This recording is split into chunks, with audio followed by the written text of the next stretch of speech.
Hello everyone, and welcome to our round 2 of the Tata Steel Chess Tournament here in Vaikanze in Demorian.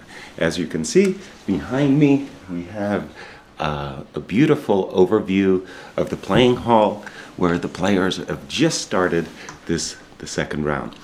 Before we get into the second round, we want to just look back at what happened yesterday in the game between Adiban and Luc van Welly. We had a situation when we had left. We didn't show what had happened. We were about here, and I had just actually thought that Adiban was going to easily win the game to join Pavel Elianov as the leader of the Masters group. After the move knight c6, knight e3, it's very clear that white, a pawn to the good, and a very powerful pawn at that, was simply going to win the game by bringing his king into black's camp vis-a-vis the g5 square and use his pawn as a decoy. But strangely enough, nothing actually happened. White didn't even try. Knight d5 check, in my opinion, was already a move in the wrong direction. I thought that king f4, followed by d6, d7, was simply going to win the game. As we can see, what happened in the game was that white blocked his own king blocked his king from accessing the king side, and Luc's king was a beautiful blockader on the d7 square. Check, and nothing happened. And when white allowed black this opportunity to play f5, well, guess what? White just simply lost his sole advantage in the position, and a very quick draw ensued. So a very strange ending to round 1, and Pavel Elianov was the only winner in the first round. Let's take a look at our featured matchups here. And of course, before I do that, let's go to the Luc van Welly and Adiban interview following their game.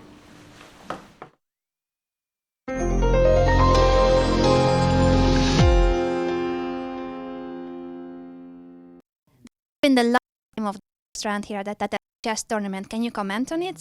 First, Adiban, especially about the opening choice. Yeah, I played the other pin. I don't think. You expected? No, not at all. I expect him to play some sharp line, but well, I was actually happy that he was going for c3. So, although I was not really know what I was going to be up to, what he had in mind. But yeah, I was not very happy with how the game progressed in the opening, though. Can you tell us why you chose? Yeah, I just wanted something interesting. And it worked because you got a better position. Yeah, I think I got a good position, but probably it was around equal. But somehow I think after b3 maybe it was started already 3 for black. But I'm pretty sure it was equal. But somehow I got lucky and I got a slightly better position, I think, after that. I think was your mistake, Luke. Why did you get into an inferior position? Not sure. Maybe because your opponent was stronger. Yeah, my opponent was very. Although it was an unique chance to for both of us to lead the tournament, you know. But no, but maybe I just misevaluated. But actually, I was quite pessimistic about my chances. But then when I played actually I was well. I felt I lost control a bit, Yeah. actually. So then I thought, okay, well, now it's I see, okay, and now I'm going to play, and he had quickly, certainly, otherwise, and then okay, I have this pass, okay, in trouble, God knows what's going to happen, yeah, but yeah, I have pass one, you have pass one. I don't know which is stronger. Yeah, so well, it was. normally, black pass pawns are stronger, no? But I have two. You think that the final position was a draw, where you claimed a draw? Well, maybe he can still try a little bit. It's just a little bit unpleasant. Still have to make some accurate moves, but maybe objectively speaking, draw. But practical game. Yeah, I was just trying to keep all the pawns and try, but okay, it was not working. I think I should have probably given. Probably this rook b7 check was not so good, maybe, but it was never clear. And Although I have to say, I saw was going to mate him. yeah, Really? Which one? yeah. So there was a lot. No, actually, there was a moment. Play 3 in the last position. Maybe you can go knight d7 and knight d5 checkmate. Yeah, I go knight e7, and then let's say he goes rook b6 check. I go king c5, and next will be knight d5 check and rook to rook e1 check and mate. No, I can f5. Hmm? It's not. No, it's apologies. No, but okay. Okay. I was waiting for you there. Oh yeah, that was funny. Yeah. That would have been beautiful. I think like this, it finished in a just way. Yeah. If the ending position was already not that much of an advantage as it could have been before. I just didn't expect. Just focusing on the default reputation, I forgot the climb photographic. The same position 3 times. So yeah, it was fun. Otherwise, I could have tried a bit. Probably it was nothing much, but still, I would have been better. Then the last to both of you, to Adiban, how does it feel to be a new master, and how does it feel to be a new father? It's pretty cool to be a master now, and I think I started with a good game, so I can look forward to the rest of the tournament with optimism. What about being a father? It also feels very good, although I started with a bad game. No, but it gives you a lot of pleasure and new dynamics in. Yeah, you still have 1 game to fix the tournament, right? Well, It depends. yeah. You Oh, said 2 only rounds. one, First 2 yeah? rounds, yeah. Yeah. You said first 2. 2 rounds. Yeah. So 1 is over, so you have Yeah. 1 more. Yeah, the worst is behind me now. Good luck to both of you.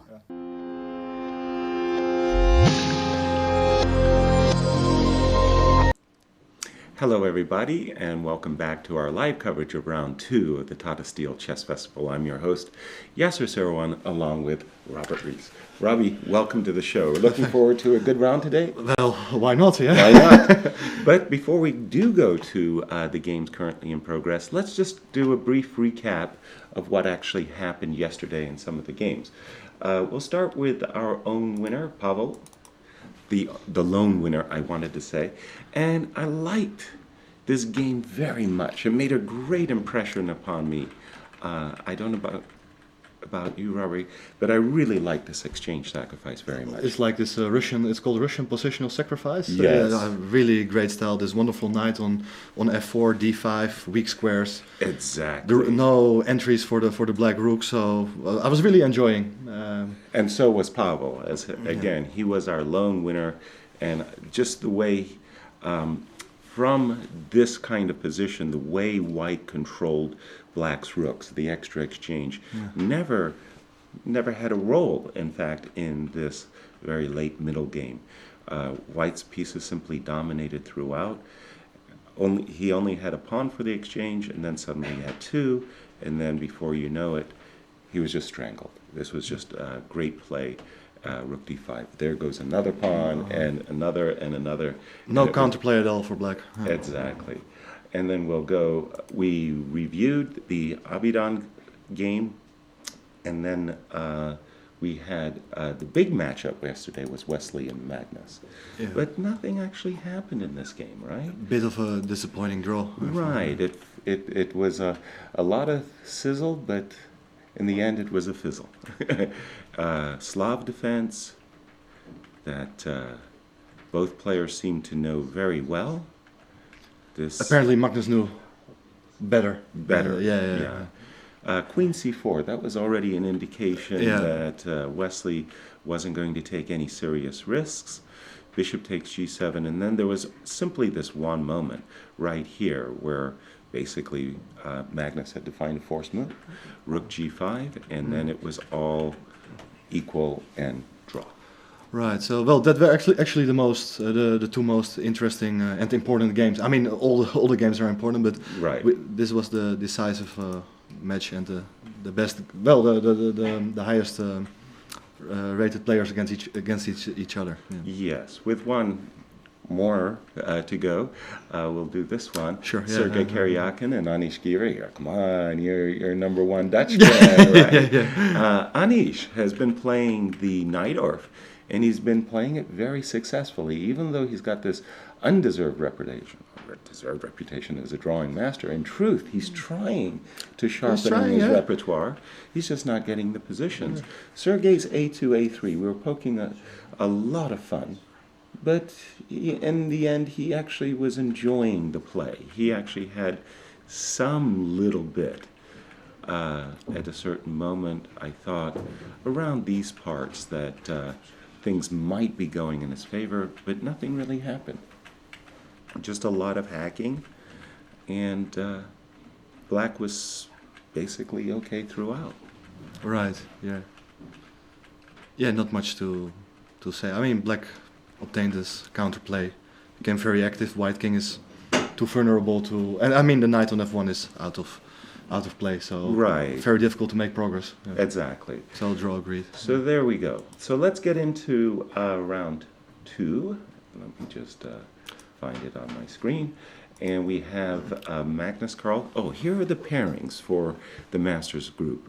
Levon Aronian versus Wei Yi, Ian Nepomniachtchi versus Dmitry Andrikin, Magnus Carlsen versus Radoslav Bortkiewicz, Giri So, Rapport Karyakin, Vanueli Elianov, Hari Krishna Adiban, the Indian battle, yeah. all Indian matchup. Okay, of these, who do you reckon is our big game? Well, it's you can't. We can't forget about the Carlsen game. We need to have a look at this game, and exactly. I'm predicting a decisive result. I mean, looking from their matchups earlier. I mean, Radoslav also won at least he won one game against Magnus here in Wijk aan Zee a couple of years ago. Very impressively too. Yes, he really defeated the world champion. Yeah, perhaps it's a difficult opponent for Magnus, but on the other hand, he has also won a couple of games, and I think we have an interesting game. So let's have a look at how it all unfolded. So Magnus Carlsen, world champion Magnus Carlsen with the white pieces, twice defending champion, hoping to get his 6th title, Tata Steel title, a Sicilian. And not just a Sicilian, but rather the Najdorf Sicilian. As can be expected, Radoslav actually had this in his repertoire. For many years. Yeah, I don't want to say it's exactly his whole career, but for many years, certainly. And now, surprise! I was standing on stage, and I saw Magnus thinking for a second or two, and I was pretty sure if he enters the Najdorf, he has prepared some sideline or something. I don't expect him to go for the poison pawn or rather sharp line. Bishop g5, where White Hasek is actually one of the leading experts. So, but he will try to get him off the main path. And it was funny to see that this move get a follow up. Well, it gets the endorsement, the approved endorsement of the world champion, A2, A3. So we're poking fun, but it means that the players are looking at one another's games, and maybe this inspired Magnus. A2, A3 was played, E5 also, as did Anish. I mean, we were talking about basically every black move is very reasonable. E6, knight c6, g6 especially. Well, it's a trendy line, and perhaps you'll get to see another response by black in one of the future games in this tournament. No doubts. E5. And then instead of the move of Sergei Karyakin's, which was knight f3, knight f5. Now that seems a lot more challenging, doesn't it? Knight f5 is basically saying to black, do something very quickly, otherwise you'll just have a light square bind. D5. Very challenging response, as is bishop takes f5 followed by d5. Knight takes e4 fails for some wonderful reasons. Let's just have a quick look-see. I just turned that off for a second. Knight takes e4. Knight takes g7. You shouldn't take on e4, I think. Yeah. Right. So it takes on g7 first. Takes on g7. Knight takes e4. d5. Now, presumably, bishop g5 doesn't work. We presume. Okay. Well, I'm not sure. We'll just play Knight knight G3. Actually, it reminds me of some other line in the Najdorf. Knight G3, black has the center, but he has some holes, especially H5 and F5. And maybe Yeah, the line skirt center. and well, actually, I think compared to the line with Bishop E2 on move 6, Yes. White has played the move A3. You may ask what is the purpose of the move A3, but in fact, I think it might be quite useful for White that the bishop is not on E2, as the White queen may Right. go over to the king side in some of the lines. in a normal position, this pawn would be back on A2, the bishop would be on E2, blocking the queen's access to the H5 square, and maybe that's actually in White's favor. Right. What you're saying, yeah. I agree with you. So, D5 was in fact played, bishop G5. This reminds me of the line with F3 against knight F6. Right, F3. yeah. You get this type of thing. D4, bishop takes F6, and let me get an update on the game. Is this theory? I mean, A3 has been played before. It's pretty new to me. I mean, it looks familiar, but it's well, some little new idea, I think, in a different position. So, Okay. So, well, of yeah. course, you want to capture with the queen. Shall we have a look? Queen takes F6, knight to D5, queen goes back to D8, and how do you reckon this position? yeah, what's going on here? Because black is threatening to take on F5.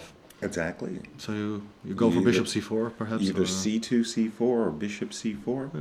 Well, just keep developing. It looks sensible. Yeah, bishop Yes. C4. Exactly. Yeah. And we'll Perhaps castling, queen F4, maybe queen somewhere. castles, just a second. Let me just turn that off for a second. What we're saying, castles, queen somewhere, and right now White is enjoying the As a development. superior, yeah. All the pieces are on the back row. Let's go around the horn and take a look at the game of Anish Giri. Wesley So will take it from the top. Knight F3. Knight F3 to stop Stop G5. but not forever. Not forever, yeah. Okay, G3, G6. This line of play with G6 introduced by, for me at least, by Vishy Anand, and I think it's a really excellent series of. It's a opening tricky moves for move black. by not playing knight F6. So okay, black goes bishop G7. Yeah, If white would castle here, yeah, you have the additional option of playing E5. You're not entirely forced to go for the Grunfeld line. exactly. So That is why White takes the time to stop and play Right, yeah. D4, and then we're in a kind of a Grunfeld. this is tough. Grunfeld, Yeah. and I noticed in well, it was Qatar, the World Blitz and Rapid Championships. Right. The players who were playing this position with black were actually just doing fine. I mean, White was not proving. It has been seen any in a lot of advantages. Grandmaster games over the last couple of years, but in fact, there can't be really anything wrong with black setup. It's Of very, course. very, very, very solid approach. Yeah. Absolutely, absolutely. Queen b6, knight c3. And Wesley, very pragmatic player, especially with the black pieces. One of the things that I've really noticed, especially during the Grand Chess Tour, was that people were not getting opening advantages against Wesley. It's like he's got a very well considered opening repertoire. And what do you think about this move, bishop d2? Well, connecting the rooks. Yeah. So according to you, he has completed the opening stage. development, The yeah. development. So Okay, connecting the rooks. White is so happy. right. Okay. Let's move along. Let's move on. Yeah. Yeah. Because a lot of other. Okay, and again, the all-Indian matchup between Pintala and Bhaskaran. It looks like a Rui Lopez with b5 and Angels, bishop yeah, c5, the Archangel variation. C2, c3, seen in the World Championship. A slightly different move order, I think, with Right. the moves A4 and Rook B8 Tossed included. in, yes. Because the difference here is that, well, it's well-known stuff, but if you would play A4 now, you're not forced to play Rook B8. There are some other options as well, like including bishop Bishop g4. G4, Bishop D7. Right. Bishop g4, as well as you mentioned bishop d7, simply protecting the rook on A8. Like you say, you're not forced to play rook B8. So bishop B6. I recall a world championship candidates match between Gada Kamsky on the white side, Vishy Anand on the black side, where Gada ended up playing D5 and bishop takes B6, got an advantage, won the game, but it wasn't due to the opening. Castles H2, H3. I think everybody who's ever played a Rui Lopez has fallen for the trap that the pawn on E4. Don't do this. Don't do this. Well, you can try to play such lines, but with the move E takes D4 included. So that you have Queen E8 to protect both knights. But but I'm not sure if it's working out here. No, it still doesn't work. If you could be very, very clever and think that you have the move Queen E8 until you notice the move Queen C2, and you go, oh darn it, I lose a piece anyway. Very good. Let us see the game. It's a sharp line, so anything could happen there. What's this? This is Rapport against Karyakin? Our ever creative Richard Rapport playing Sergey, and guess what? Possible to guess the moves. Yeah. Well, it's actually nowadays difficult to predict Richard's moves. Yeah, Absolutely. He's basically playing everything, and impossible to prepare. We call this Larsen's opening, because Bent Larsen really was trailblazing B2, B3, E5, Bishop B2. And one of the moves I've noticed, let's see, yes, he's done it, Bishop D6. This is the trend. Mainline theory, remarkable. Mainline, yeah, Bishop D6, stepping in front of the D7 pawn, but for some very purposeful reasons.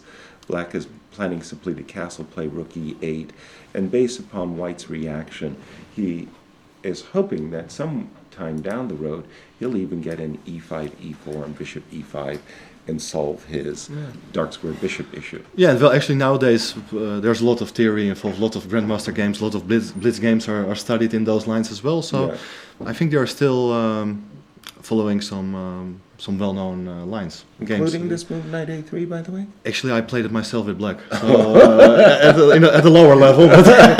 Well, there you have it.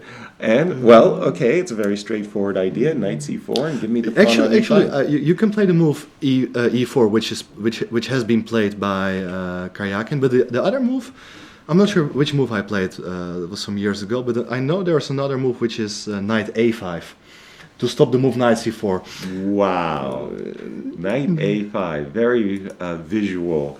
Like you say, you're wanting to stop this move Knight to C4, but you're spending a tempo, but maybe you're getting it back as well. Yeah, and well, the knight on A3, if it's not going to C4, Yeah, well, it's a real opening circus, and of course, Queen E2, Queen E7 is asking what the knight is going to do. Intriguing, but E4 was Sergei's choice. Knight C4, bishop back to E7, took us right away. I suppose White was afraid that the knight might move, and the bishop on B5 would be misplaced.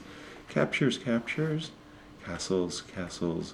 A5, D3, A4, and a very creative and unusual opening setups. I understand Karyakin's last moves, pushing the A pawn, trying to get rid of that isolated pawn. Yes. Because in some endgames it might be a vulnerable target, Exactly. And, well, okay, if I'm White, I will probably play knight. This knight on E2 is not making a very good impression. I would probably either play knight D4 or knight G3. I prefer centralized knights, so knight D4 would probably be my first choice. Yeah. Well, Prefer still a lot white of... or black? I think black is fine. Yeah. Okay. Yeah. Fair enough. Let's go to our next game. All-Russian matchup between Ian and Dmitry. Let's take this. This is a line Jan has been playing a lot of times, I think. Jan? Ian. Ian. The Russians, they say Jan, and the Dutch guys also, yeah. Really? Yeah. So, Jan, which is a very common name, of course, in Holland. Definitely. That's the most John. So this is the Russian equivalent of Jan, or John. And Ian, Jan, has played the Scotch. He's one of the leading practitioners nobody's getting anything in the Joko piano or the Rui Lopez Berlin, so he plays the Scotch. Yeah, like Garry well, Kasparov you're, before. in general, you're not getting anywhere with the Scotch, but it's leading to sharper play, open center, and More play. it requires more specific theoretical knowledge. Very good. Bishop c5, one of the main moves, as well as knight f6. Ian recently did very well. I'm thinking he beat somebody terribly with the knight f6 line. Bishop c5. I think it was in the Tom Memorial. Where he performed I very think well. Tomaszewski. Tomaszewski, that's right. Oops, excuse me. Let me just turn off my auto update. So we'll get this. Bishop c5, knight takes c3. This reminds of the Kasparov versus Nigel Short World Championship match. Where Queen d2 was the key move, right? Exactly. Queen f3 takes a3. Okay. Subtle, this, yeah. Yeah, this we won't get How into. to explain that a3 is a useful move in almost any game, yeah? It seems to be the case, isn't it? a3. Okay, castles. Bishop e3. Queen e5, bishop e2. I love white structure. Is that enough for an advantage? I think black should be okay, but you have to be a little bit careful because in some endgames, well, if you imagine all the pieces of the board, we have a pawn ending, and Right. it's a thematical idea to play moves like Queen g3, but here, Yes. well, you're threatening to take on g3 and then Right, link then, the pawns. no, So, that would be ugly. No, yeah. but here, what I was thinking in terms was playing bishop c5 and queen g3 Right, to yeah. irritate. All right, and I don't know if we have two more. Two more, yeah. lines. Aronian against Vailly. Yes, and let's take it from the top. Knight f3 by Levon. Levon has become, don't tell him I said this, of course, a little bit toothless with white. He's not getting those great advantages that drove him to number 2 in the world by quite a considerable margin. Yeah, and well, I'm not sure. I don't know him personally too well, but I think he's the years before when he was at his peak, he was showing more confidence. Yes. Also with the way he was playing, some fresh ideas and. Very forceful play. Yeah, exactly. And well, if you look at his most recent games, it's a different level. Levon's, yes. So g3, a Catalan. Everything's very nice. A4. Uh-huh. Well, Okay, that's it's an idea in those lines, but normally you play it only once black has they committed. capture to the c4 or something. Yeah.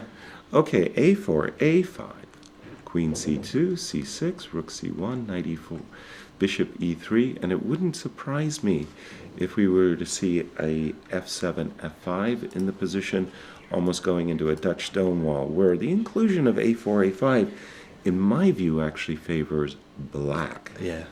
So, Mine as well, yeah. I'm a bit surprised by a white setup, but he needs to show something here. I would prefer this position without those moves, indeed. So right. So I'll start with, I'll start with the move f5. Where does white go? Knight ends up having to go from b1 to actually, b2. it reminds me of a game of last year without those moves a4 and a5 included. It was the game of Eljanov against Magnus. Magnus played Yes. from a Catalan type of opening. He transposed into a Stonewall type of setup, and he even pushed f5 and g5. Right. I think It was very quick. Yeah, it was an no, it was- idea of Petrosian. And Yeah. I think even Magnus called it the best game of the tournament. So Last year, or 2 years ago. Yeah, I think I'm it lost was in last time, year. so- Yeah, very impressive. Okay, that was going on. Interesting again, games, between yeah. Levon and Wei Yi. And finally, we come to our tournament leader. He is playing against Loke van Velle, Loke with the white pieces, versus Pavel, d4.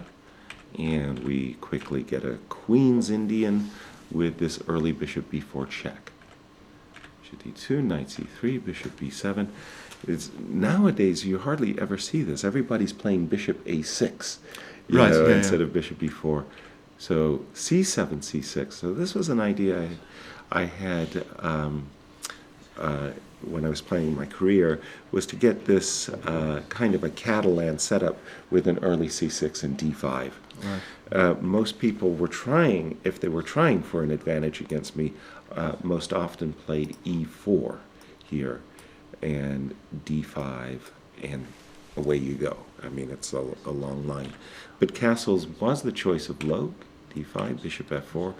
Now this looks like it's transposing into a straight Catalan, except in a closed Catalan, normally black is just playing knight d7, and away you go. Takes Yeah, on I'm not c4. familiar with the exact move orders, but it looks very familiar what we're heading Yes. to. G takes f4, knight d7. I think actually E3 it might be accurate to castles. play knight d7 first. Yeah, otherwise white may consider. You mean, so far so good? Yeah, so far so good. And now, if you would castle, maybe knight e5 could be a little bit unpleasant. Exactly. You're tying, yes, you don't want to give white the option of establishing the knight firmly on the e5 square, as it's really putting a lot of pressure on c6. So this move, knight d7, was very accurate, as you were mentioning. E3 castles. And essentially it's a fight over black's ability to get in the move c6, c5. Black oftentimes either puts his queen, pardon me, I can do this, I know I can do this, puts his queen on c7, tries to play the move c5, defending the queen, and then black has to be able to react well to the move d4, d5. Yeah, interesting structure. Yeah, white has double pawns. On the Two F file, bishops. 2 bishops for black. Yeah. I think black should be all right, but it's a game, and the better player will win. Fair enough. Let's go and return to our game of Magnus versus Radislav. And we left it, we just left it after this move, bishop g5, d4, takes, knight. We've guessed these moves, by the way. And Well, not queen queen g4. Not queen g4. We mentioned the idea, but well, it has a clear threat, yeah, because you're just intending to take on g7. Yep. And well, the question is Snap what a happens pawn. after g6. Well, in fact, what was played was bishop takes f5, so g6 is the crucial question. New variation. Do we miss some? Let us have a look-see. Well, we have to be creative. It's a piece sacrifice. Bishop c4. What else do you have? Oh, pardon me, queen g3. It's not a piece sacrifice. Ah, right. Yeah, of course. Sorry, I was having a blackout. yeah. A queen g3. Right, yeah, And maybe even after a move like f6, we have knight takes d4, and we're eyeballing the c7 square thanks to the x-ray attack. Right. Nice tactical intermezzo. Yeah? Yes. So, not exact, but by the way, white won something very significant by forcing this trade. Bishop takes f5, queen takes f5. You look at the position, two very well posted white pieces, knight on d5, queen on f5 versus everything on the first rank for black. I'll take white. Absolutely, nothing attractive to me. I'm a bit surprised by Wojtaszek's play. Willingness to accept such a clearly Well, if inferior- you would manage to trade off queens, then there are reasonable chances to Survive. neutralize white's initiative. But with queens on the board, well, bishop goes to c4, you castle. Well, And threats this is to Bobby Fischer's dream. I really don't get what's going on here. Bishop's d6 has been And played. Magnus is still in preparation. He has more time than he started with, and Wojtaszek has spent already like half an hour. So Magnus That's half an hour. crazy. And this is again for me a variation that well, Bobby Fischer. They call it the Sozin. I hate that name for the opening. I think it was really Bobby Fischer's line. After a move like bishop c4, or even castles, by the way, also has my approval. But bishop c4, you know, this bishop is absolutely unobstructed on a very nice diagonal here. And one day white is going to play f4 and undermine it just looks very, very nice Yeah, for well, white. actually, you can play on all sides of the board. Here. Yes. I mean, logically, white will try to open up the king side, play for king side attack, but Exactly. in some cases, you may also consider play c3 and try to Break open the up d the file. seven, And yeah. I really dislike black's play in the opening. Yes, and the fact that also the time, the differences in time is so great. 1:42, it actually means that Magnus has gained time on the clock thanks to the 30-second increment. He's played virtually at pace, right? Whenever I get these positions where I have a lead in development like the one we have, I always start looking for very forcing play. I really want to, like brutally destroy my opponent. The reason I was actually excited by the move castles is, for example, if you do make this castles, I like just, and I could have prepared it, G3 right away and then F4, but I really like this idea of just like exploiting my very small marginal lead in development and just blowing the game wide open. Right. Because I just figure my extra development will carry the day and attack essentially for free. I don't like this at all for Bratislav. All right. We're in universal agreement that Magnus is doing well. Let's go back to this Richard's game with Sergei Karyakin. He chose knight g3. Let me just ask you a question. What do you think?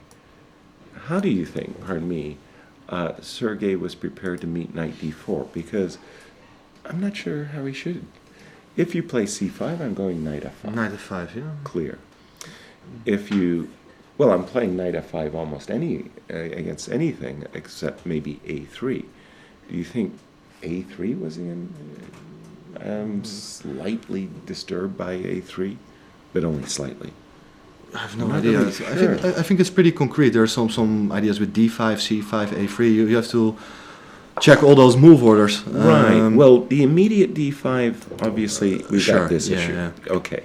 So you can start with the c5 move order, and like you say, then come up with the d5, and now you force me to, excuse me, we got a recapture. Maybe, is there some trickies based on this? Or perhaps, well, you can take a knight c6. Well, Yeah. it's tricky. No, I don't think You can do d4 that. is working. But this is kind of But I'm not sure if I really like the knight on e5. as white. As white, you like it? Yeah. Really? I'm finally It's a- disagreement. Yeah. It's a Thor, baby. I mean, Yeah. look at that knight. Well, if you don't get rid of it, it's on the diagonal, the a1 to h8. I mate you on the h8 Yeah. square. Well, the problem is I can't really attack it yet. So you might be right. Yeah, but I want to well, go. say it reluctantly. Yeah. Very reluctant. Oh yeah. You I like watch to out go my back a words. Yeah. little So. bit. I don't like those two knights in the center. I would have played knight g3. You're I in would have Richard's liked. camp. Yeah, I'm a Richard's camp. I think I Okay. would like to black to take a decision what's going on in the center with the pawn on e4. Okay. But on the other hand, I don't know. If you, which if, moves yeah, to it's play kind of with like a reputation. I Yeah. always like my knights in the center of the board. Intriguing difference. Maybe the American school of chess versus the Dutch school of chess. I don't know. Is there a Dutch school of chess? I don't American think- school? no, not at all. Okay, knight d4 was definitely an alternative. Let's consider that. Knight g3, and now Sergei Karyakin to play. Richard looks rather pleased with his position, and the times are About even. About A even, few nothing. minutes more for Karyakin on the clock. okay. Now, having said that, knight g3, like you say, putting pressure on the e4 pawn, asking black to resolve this tension, yes? Yeah, it's okay. In any case, if black plays d5, then you can go with the other knight to e5. we were always going with the same knight to e5. Now Right, the knight on, yeah. the knight on d4 or something. Knight to e5. Okay. This I'm not very attracted to. I like White's position once again very much here. As desirable as the move d5 might appear, I'm inclined to just accept that I have to resolve the tension. Takes, yes? Something like this. And maybe I just, quietly, calmly prepare to develop this bishop. You still like E6. White here, yeah? Once the center has been slightly opened? I think White's Fine. fine. But no I have a slight bias for White, but not that much. Two bishops. It really depends. If Sergey gets, the two bishops going, Right, yeah. he could easily gain some edge. For the moment, the initiative is on White's side of the table. Right, yeah. Let's move on to the next game. But before Sure. we do that, we should also mention that there's the hashtag for the tournament, hashtag Tata Steel Chess. You Right. can, share your ideas, your happy moments here in Wijk aan Right. Zee. And Does a hashtag also pop the question? I think it's where- pop your question. Pop your question, Yeah. where you can ask us to ask the players when they join us. By the way, Jordan joined us yesterday. And I was missed that, showing- yeah. And was showing exactly the lines we were looking at, including the rookie one and the major piece ending. And I said, Robert challenged me to show the checkmate, and he went, "Oh no, I don't see it either." There was a nice line with the rookie one that we could Actually, find. and I also told it to Erwin actually after the game, and he also completely missed. So we did a great job. Yes. Thank you.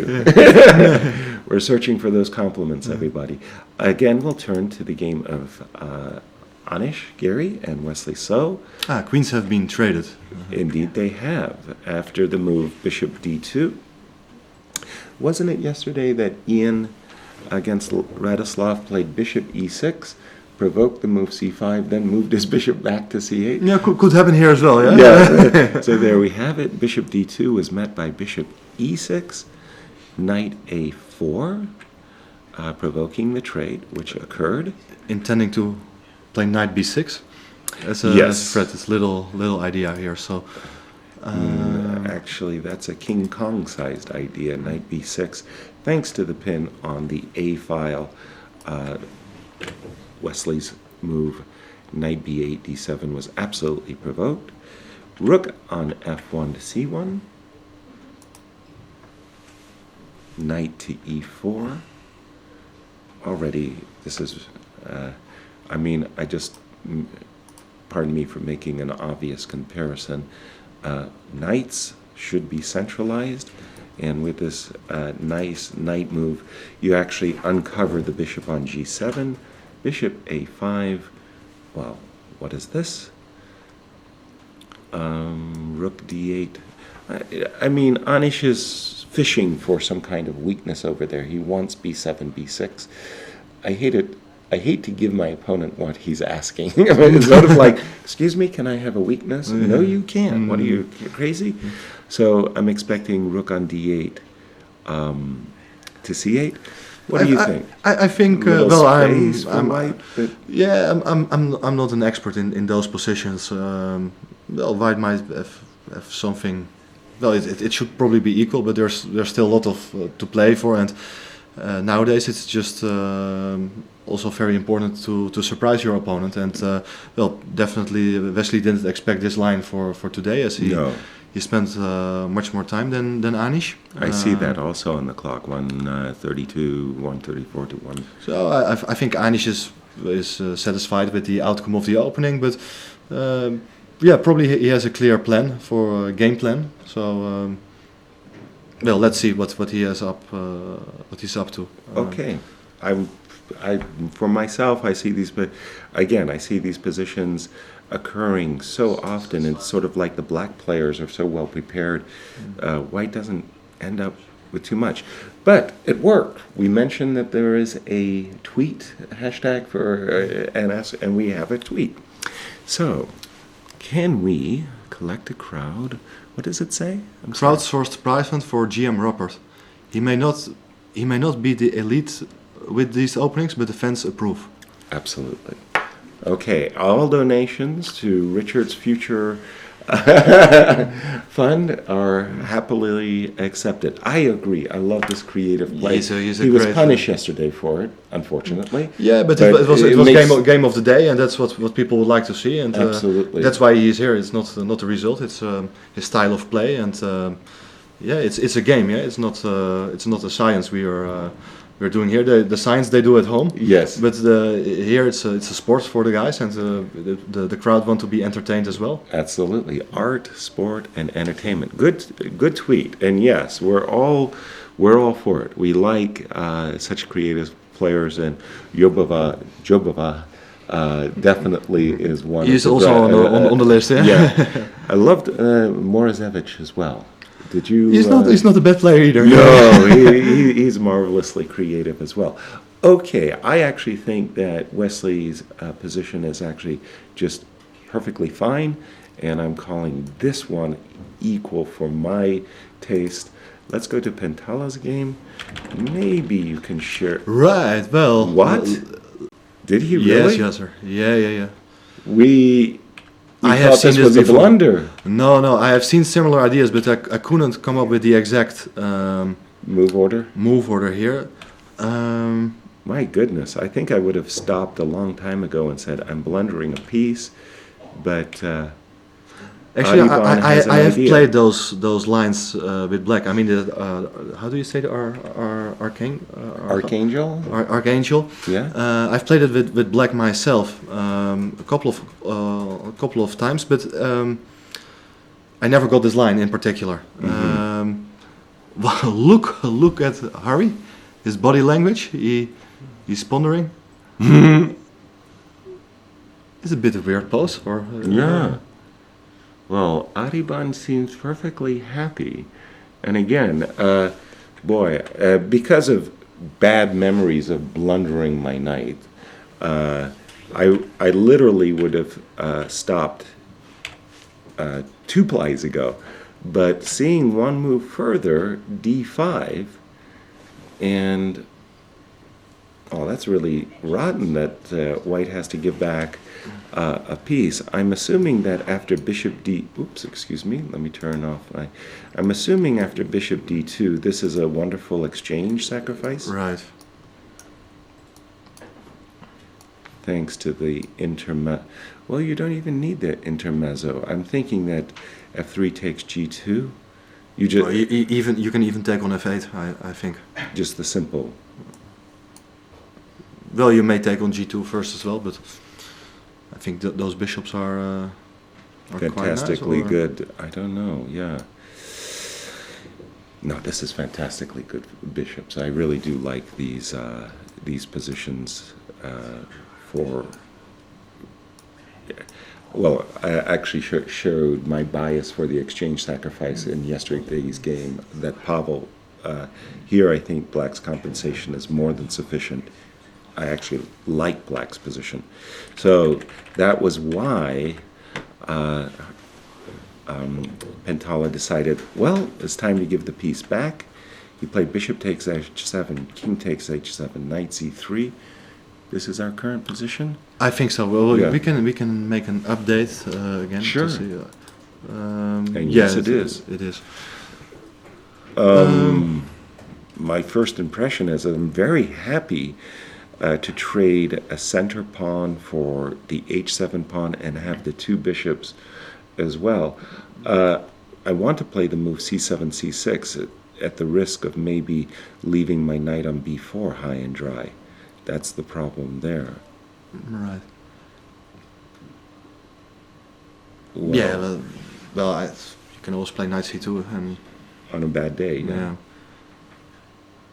Okay, well, Well, do you know this stuff? When you were telling me yeah. Well, the idea I've seen with to regain the piece. It's a common motive in this opening. But Okay. well, Adiban must have seen it before. Otherwise, he wouldn't have played it that fast. I think. Right. He definitely went for it very quickly. Like should be all right, but it's okay. It's still a game, and I think Hare Krishna likes such positions to play. Even though it might not be objectively anything for white, there's still play in the position. There are some imbalances in pawn structure. Oh, without question. Knight versus Bishops. bishop. So Open positions. well, and okay, if black doesn't play accurately, he may end up with some trouble on the c file. True that. Rook c1 is clearly what white is counting on. So let's just play a move. Let me just toss out a move, rook d8. I want to protect, obviously, the d5 pawn so that my knight is released when it'll go to c2 or d3 or c6. I'm not losing a pawn. How do you reckon play might go after this? Rook c1 or something else? Yeah, rook ac1 probably, yeah. Rook ac1 makes the most sense. I agree wholeheartedly with you. But I think bishop f5 is... Yes, exactly. I was wondering about the move knight d3 immediately, or should I prepare it with bishop f5? Well, there's no need to force things yet, yeah, you're not scared yet. Well, unless white is very quick, that's two bishops. As Bobby would say, black has won the minor exchange, and white needs to show pretty quickly what he has in mind as compensation. Yeah, but on the other hand, it's not easy for black to find an active plan. I think it's not easy to utilize the queenside majority. Right. It's very difficult to get in the move c5. Exactly. Not sure if you really want it, and also the pawn on d4. Yet it's an isolated pawn, but it's well protected. Okay. I found it difficult to assess this position. Me too.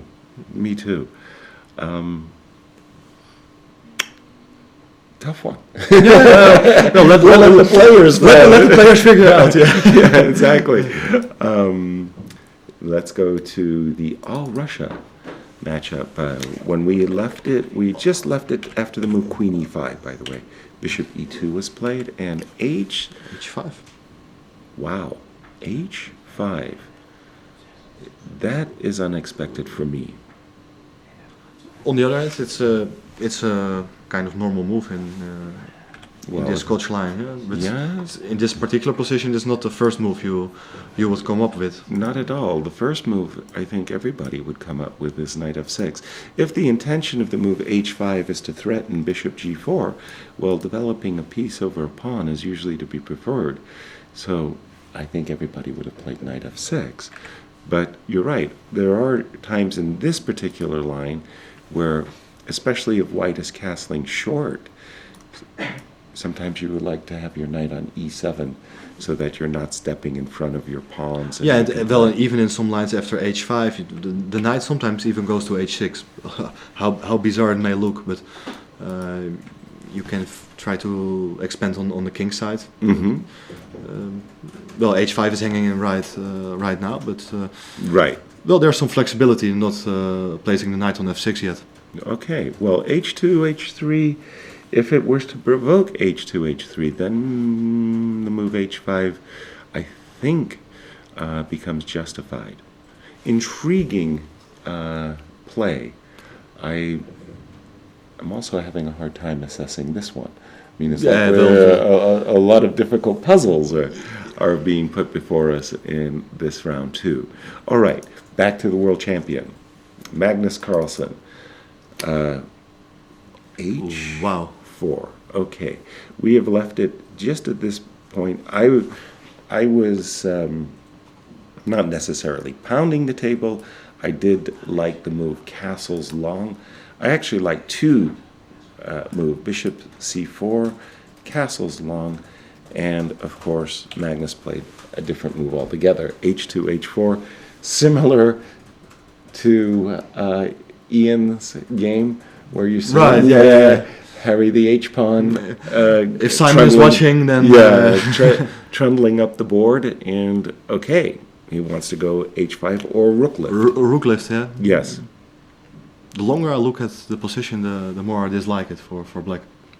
We disliked it. We have good instincts. Well, we disliked it from the very start, and H4 is a kind of a challenge to black because it's basically saying, look, I'm going to play H5, Rook H3, Rook lifts, and you're underdeveloped, and I have an initiative for free. Right. I like the move H4. Yeah, it's a nice move. I prefer castles long, by the way, but I like the move H4 as well. Yeah, but perhaps he doesn't need it. Yeah, just keep the king in the center and go straight for the attack. Yeah. Okay, very challenging. And yesterday, I don't know, did you see that interview with Magnus Carlsen? It was a very funny one. Apparently, there's a very intense rivalry between Luke Van Velde and Magnus, and they were like poking each other a lot. Every year. I think it was about wasting his white game. Yeah. That in the draw on the flats, he has white against Luke Van Velde, and he said, hate to waste white on Luke. Yeah. we have a tweet from Seth Morgan. Yes. Wondering about the purpose of the move 6a3, prophylactic against later bishop moves, I suppose, but I don't see the point.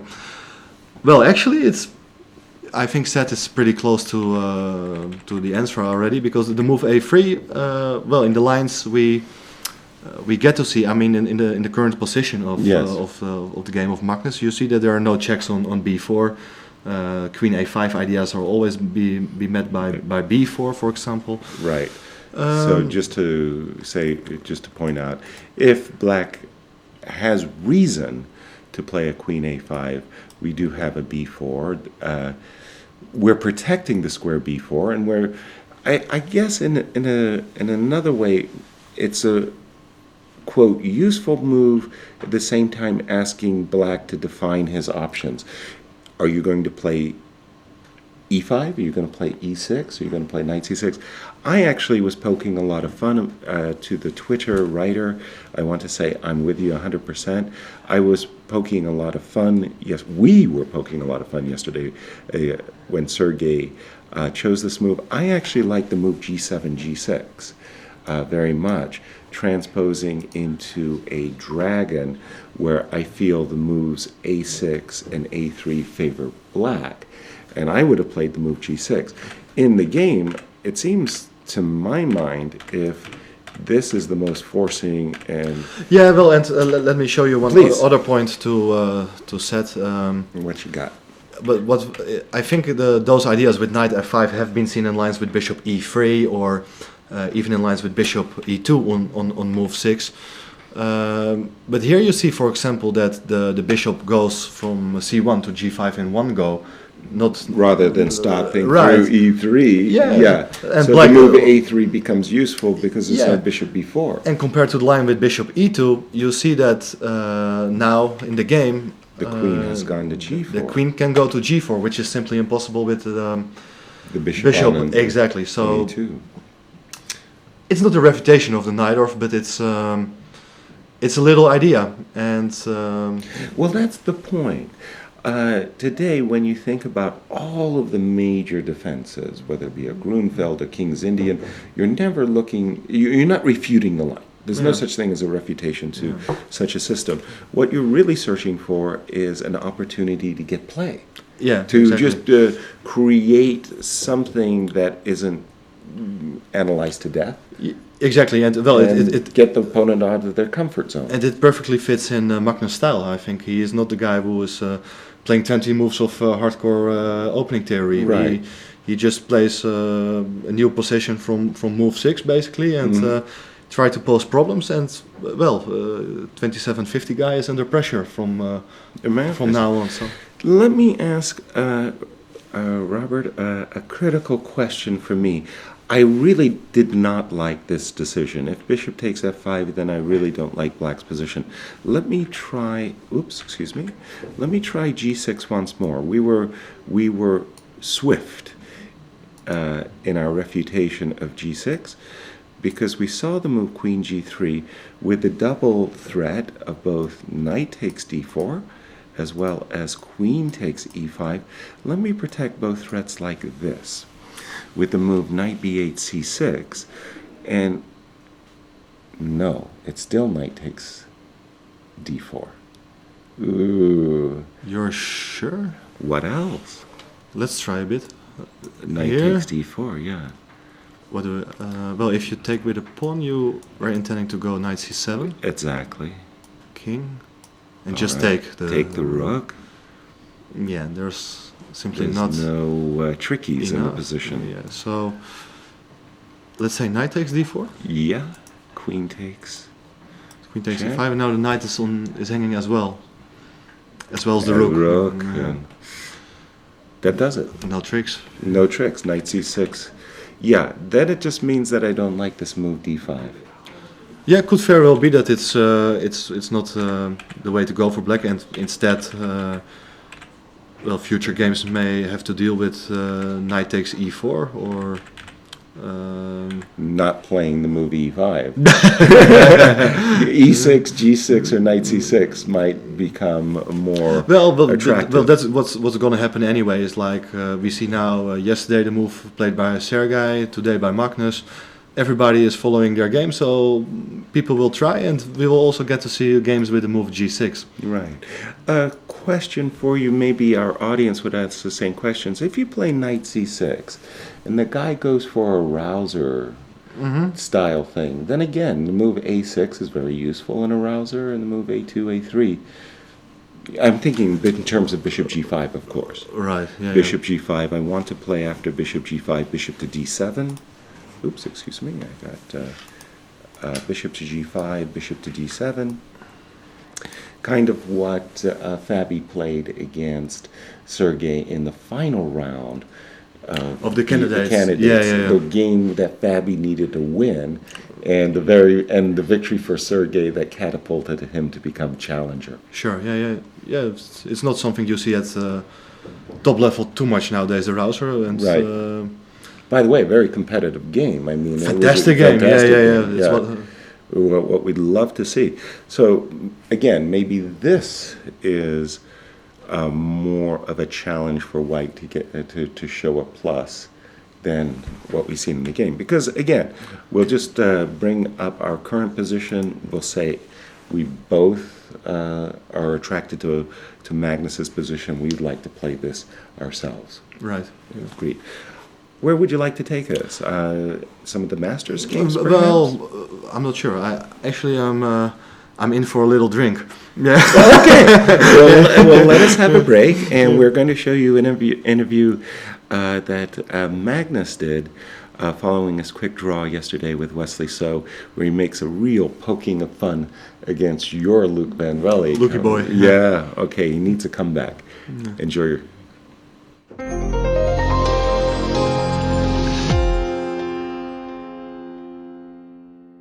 Magnus, can you tell us your first game? It's a draw against Wesley So.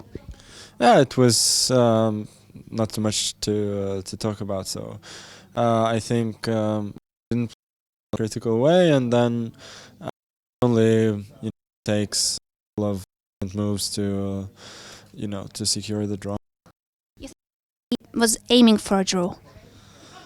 This is the type of player he is when he when he plays against strong opposition. Doesn't take many chances, and that's why it's very hard to yeah. I mean, he's pragmatic and that's the approach, and it's gotten him far. How are you with your pairings? Luke Van Velde, it's always crucial in which round you play against him. It's a shame to waste white on Luke. you can reply that. About your last pairing against Sergei? Yeah, hoping at least I will be in contention then. How important is it for you for the sixth time and make chess history here in Tata Steel? It's very important, but that's not. I'm here to play chess and have fun. Good luck.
Hello, everyone, and welcome back to our live coverage of the 2017 Tata Steel Chess Tournament. I'm your host, Yasser Seirawan, along with Robert Rees. Robert, we've got a great game going on between the two junior players in the challenger section. I speak of none other than Jeffrey Zhang, the world junior champion, against Jordan van Forest, your Dutch national champion. Yeah, it's a great matchup. I'm really looking forward to see these youngsters playing against each other. And, Absolutely. And we have a King's Indian actually in the game. Let's take a look at how we got to this position. D4. And very quickly, Some the King's players Indian, yeah. with Knight C6. Pano variation, I believe it's called. And like this. And Bishop F5. This is really the trend. In the old days, everybody played A7, A6, and went for early Rook B8. But Bishop F5 is a challenge. It's basically saying I'm ready to play Knight E4. Right. Yeah. If you allow it. Jordan actually has some experience with this line, not specifically with this line, but if we With- go one move back. With two Each- A6, you mean? Well, instead of Knight C6 for black, Yes. in the final round of this Dutch Championships, I might, well, I'm mistaken. It was differently. I think it was in the final round game against Dutch Grandmaster Jan Werle. Yes. Jan Werle continued with this move, Yes. castling kingside, and Jordan played this move, Bishop F5 here right away, which is a little bit provocative because black hasn't done anything on the long diagonal yet. So Jan went for a long think here, Yeah. and I'm not sure what exactly happened, but I think it was something like Knight H4, Bishop E4, Yeah. F3, Yeah. Bishop C6, and D5, Bishop D7. Gaining a lot of tempi. Gaining a lot of tempi. It's a little bit strange move order, but it turns out that the knight on H4 is actually misplaced here, and Yes. White needed to do some additional work to get the knight back into play. Mhm. Jordan won a fantastic game. I think the line itself is a little bit tricky for some reason. Right. I can't recall the exact details, but Jordan likes the move Bishop F5, so it doesn't come as A big big surprise. surprise. He tries it in a different version for today. So there you have it, Bishop F5, D5, Knight A5, Knight H4. White is not sacrificing a pawn. You can't just grab this pawn on C4 because after Knight takes C4, there's the gaining the two bishops, and oops, Queen D3 is recovering this pawn on F5 thanks to the double attack. So after Knight H4, Jordan went back, Queen D3, C5, Bishop D2. Tartakova or Taresh said, knights on the rim are dim. But in this particular line of the King's Indian, it's sort of like this knight on A5 has actually proven its worth. I mean, Yeah, well, it's very hard to refute. well, it always depends. I mean, if black manages to generate counterplay against C4 or with E6, Right. well, then the knight might be okay. But I recall some Karpov games in different lines where He the just knight- killed it. He killed the knight, Yeah. trading all the pieces along the B file. Right. And well, White's knight on H4 is also quite interesting because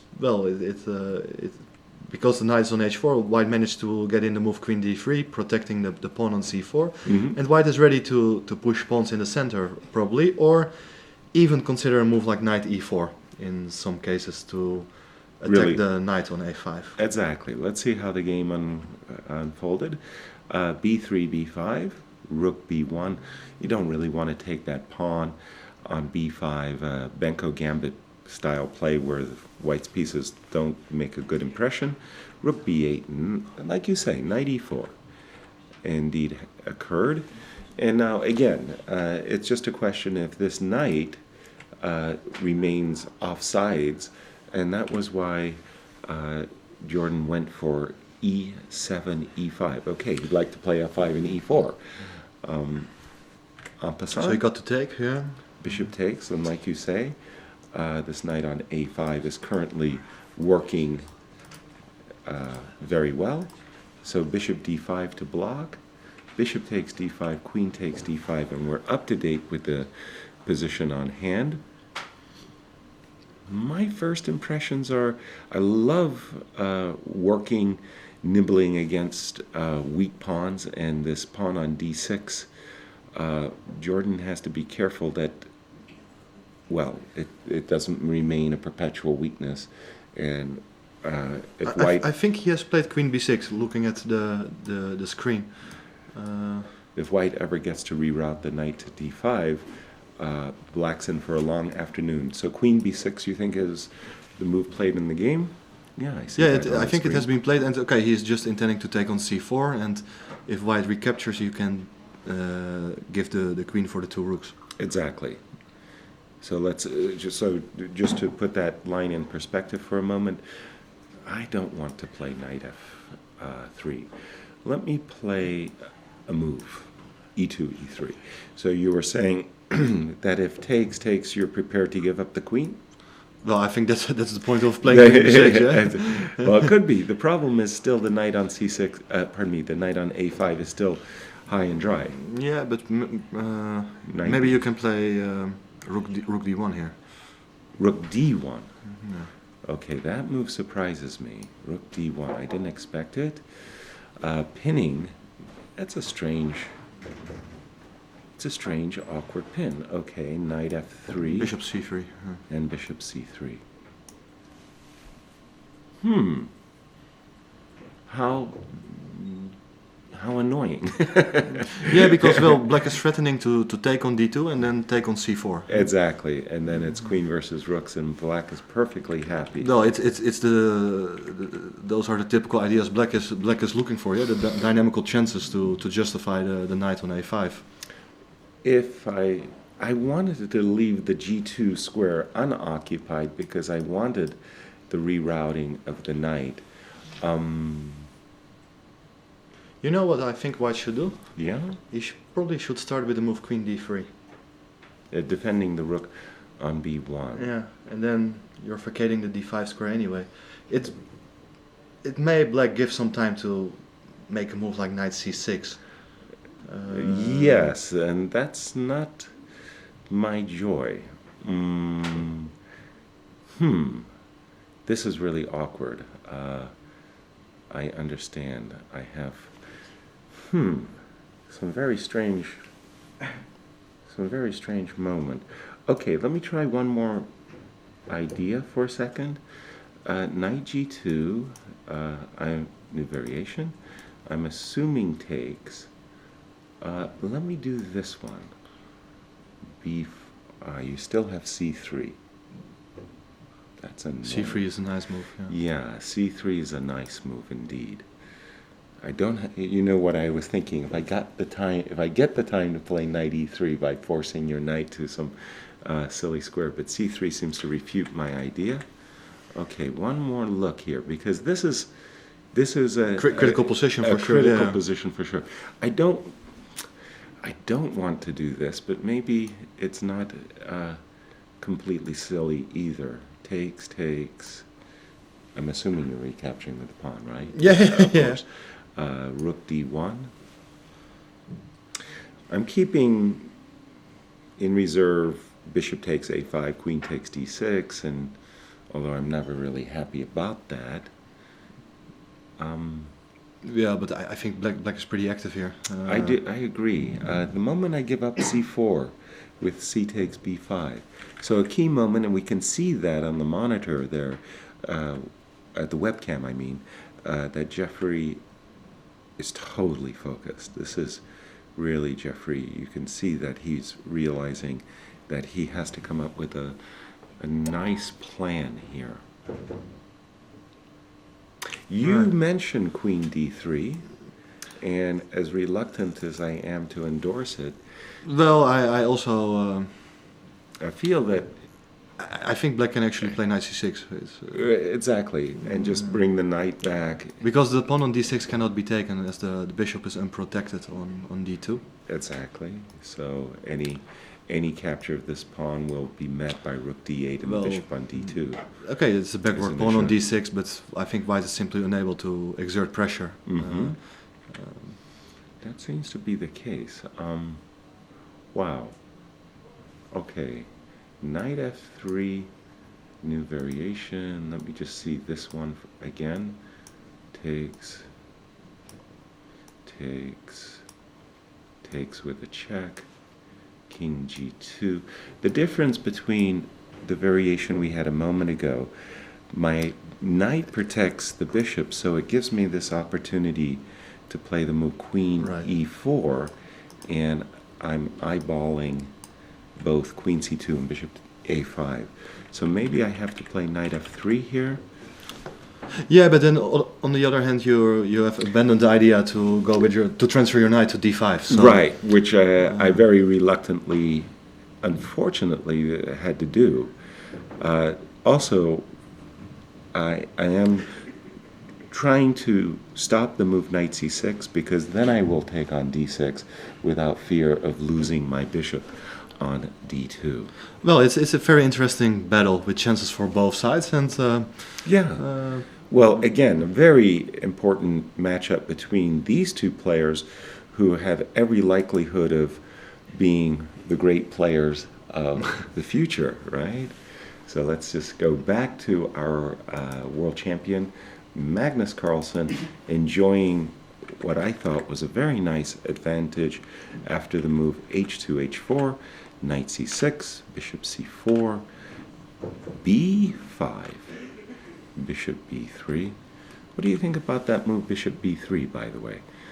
Having actually gotten in the move a3, you almost think, Yeah. You in Karpov style, you put the bishop further away. yeah. Well, my first eye is I'm looking at f7, but the tactics are simply not working out well here for white. Yeah, well, I like the bishop on b3 as well. Okay. You're protecting pawn on c2 in some cases, although I don't think it plays a role here yet. Anatoly Karpov taught the chess world that you should put your pieces as far away from the opponent's pieces as possible, so that Bishops, they can, I mean, yes, just in not- general. yeah. I mean, he had this fantastic ability of putting his pieces in such a way you couldn't touch them, right? And bishop a2. Well, queen a5 check, that looks a little bit too provocative. I don't believe that queen a5 check. What do you b2, b4, Well, even king f1. or even king yeah, f1. You don't need. There's no danger for white to give up the right to castle. Well, the world champion has played the move bishop b3. Radislav thinking about how he's going to deal with this move. He's 35 minutes down on the clock. And I think his problem is actually that if he's castles, that he's walking into some kind of ready-made attack with h5 and a rook lift. And probably you're simply right that queen a5 check is met by a king walk over to What I his think, side. we may see a double rook lift. Rook How h, so? rook h1, h3, but also rook from a1 to d1 to d3. It's kind of unusual double rook lift. Yeah, it's not, Yes. Yes, indeed. The rook a1. well, perhaps it's not really necessary to do so, but it's a nice way to include the pieces into the attack without opening the center, preventing any counter ideas for black. At the moment, this bishop on d6 rather makes a woeful impression. Oops, just a second. That it's a defensive piece. It's not really white's play is all on the light Well, squares. that's all about with opposite colored bishops. Yeah, that's especially with queens on the board. The side who has the initiative, it's basically playing with an extra piece, and that's exactly the case here. Knight e7 was It's the an choice. understandable decision, I think, to trade off the knight, but I'm not sure if it's that nice. Okay, let's see. How do we refute it, Robert? But that's the problem. I don't want to calculate. Yeah, no reputations at the moment to be had. funnily enough, I think I probably spent too much of my career looking at tactical shots, tactical puzzles. I think it was a fault of Fred Reinfeld and his 1,000 tactical puzzles. And for some strange reason, these types of patterns come to my mind where, let me just, and you're hitting. But in this particular case, there's not a bishop on f8, and I don't have a refutation to rook f8. Rather, I think rook f8 refutes my sacrifice altogether. A pity.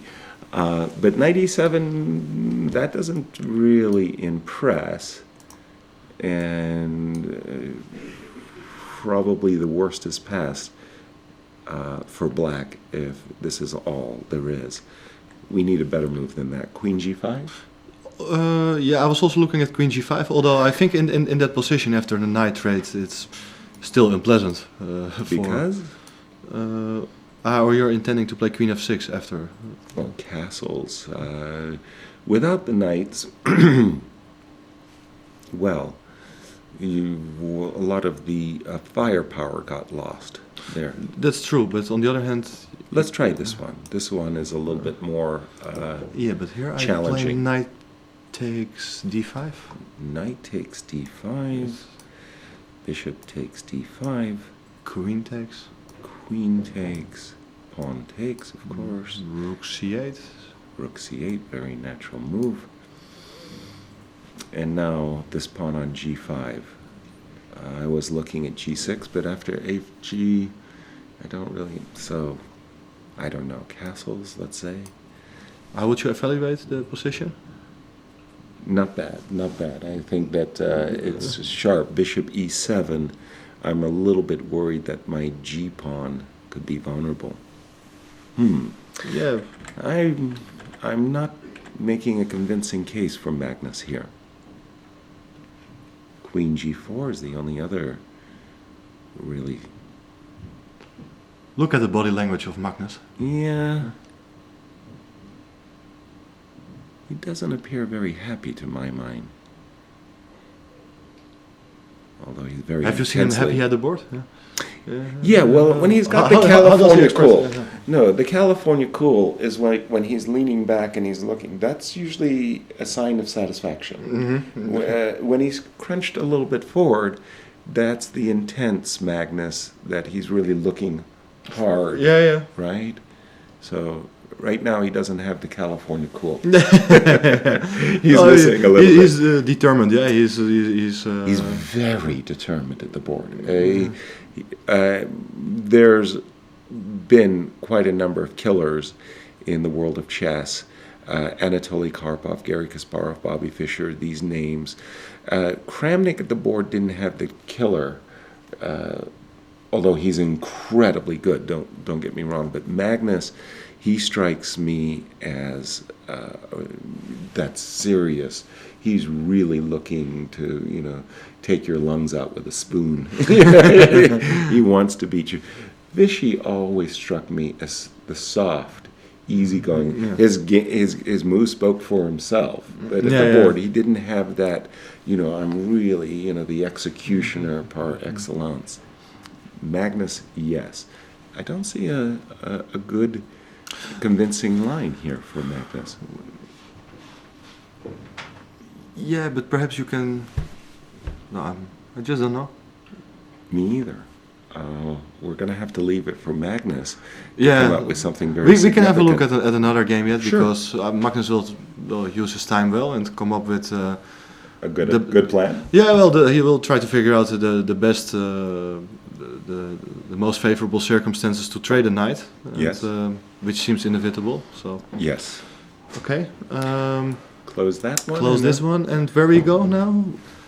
Anish Gary? Yeah, let's have a Wesley look at Anish game.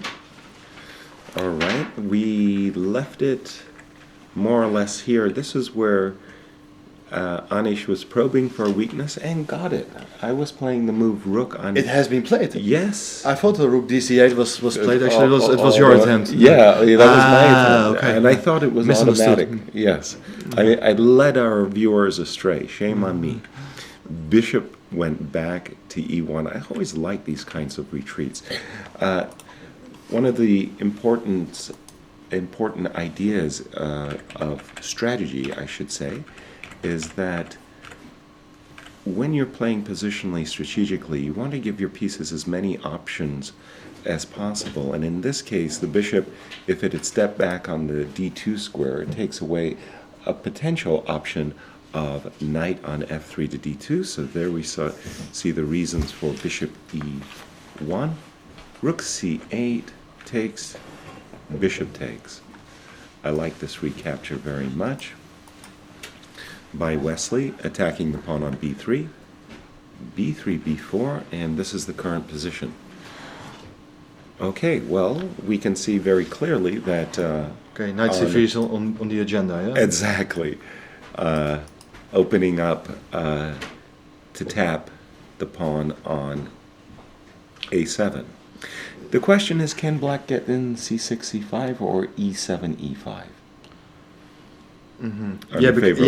Well, in general, if white managed to consolidate, the extra central pawn is favorable for white. So quite meaningful, you make a good case that black needs to be quick somehow. Yes. Yeah. Okay, well, let's play in, shall we call it Grunfeld style?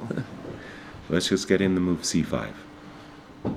Yeah. Can Anish actually play exploit this? A move like knight d2? Yes, it's a very, very decent move indeed. Knight d2. Since the pawn from c6 has been moved, the bishop is...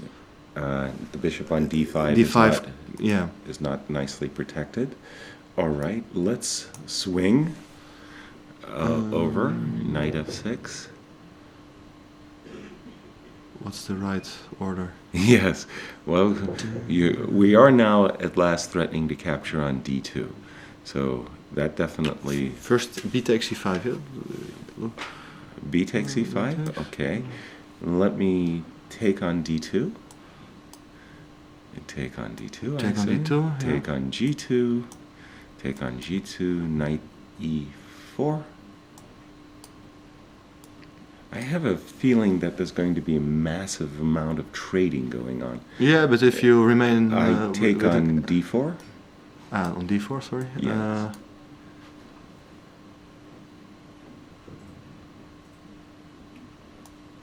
Taking on d4, taking on b6, taking on c1. It's not with check, by the way. So it gives you an opportunity to think of something clever.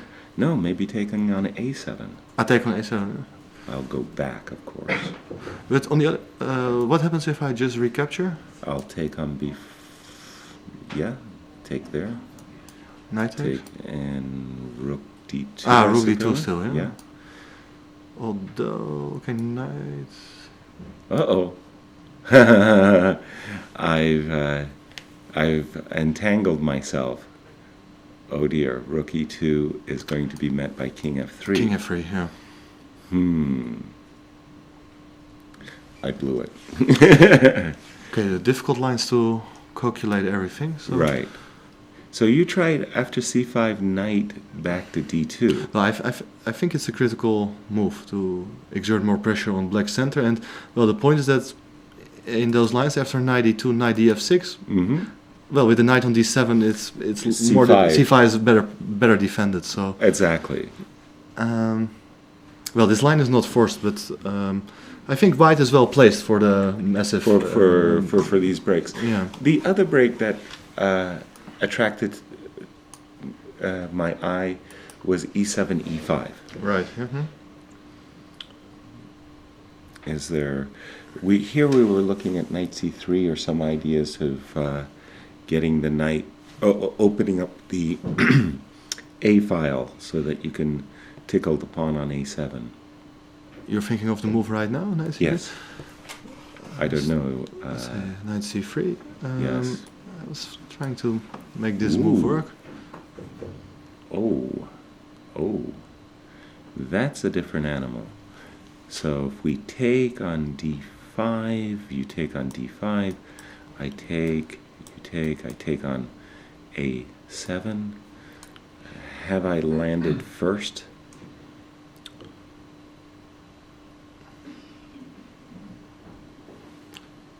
What's going on? First impressions are I prefer white. I like playing against the double D pawns. Yeah. Fortunately, rook c1, my bishop, of course, is protected.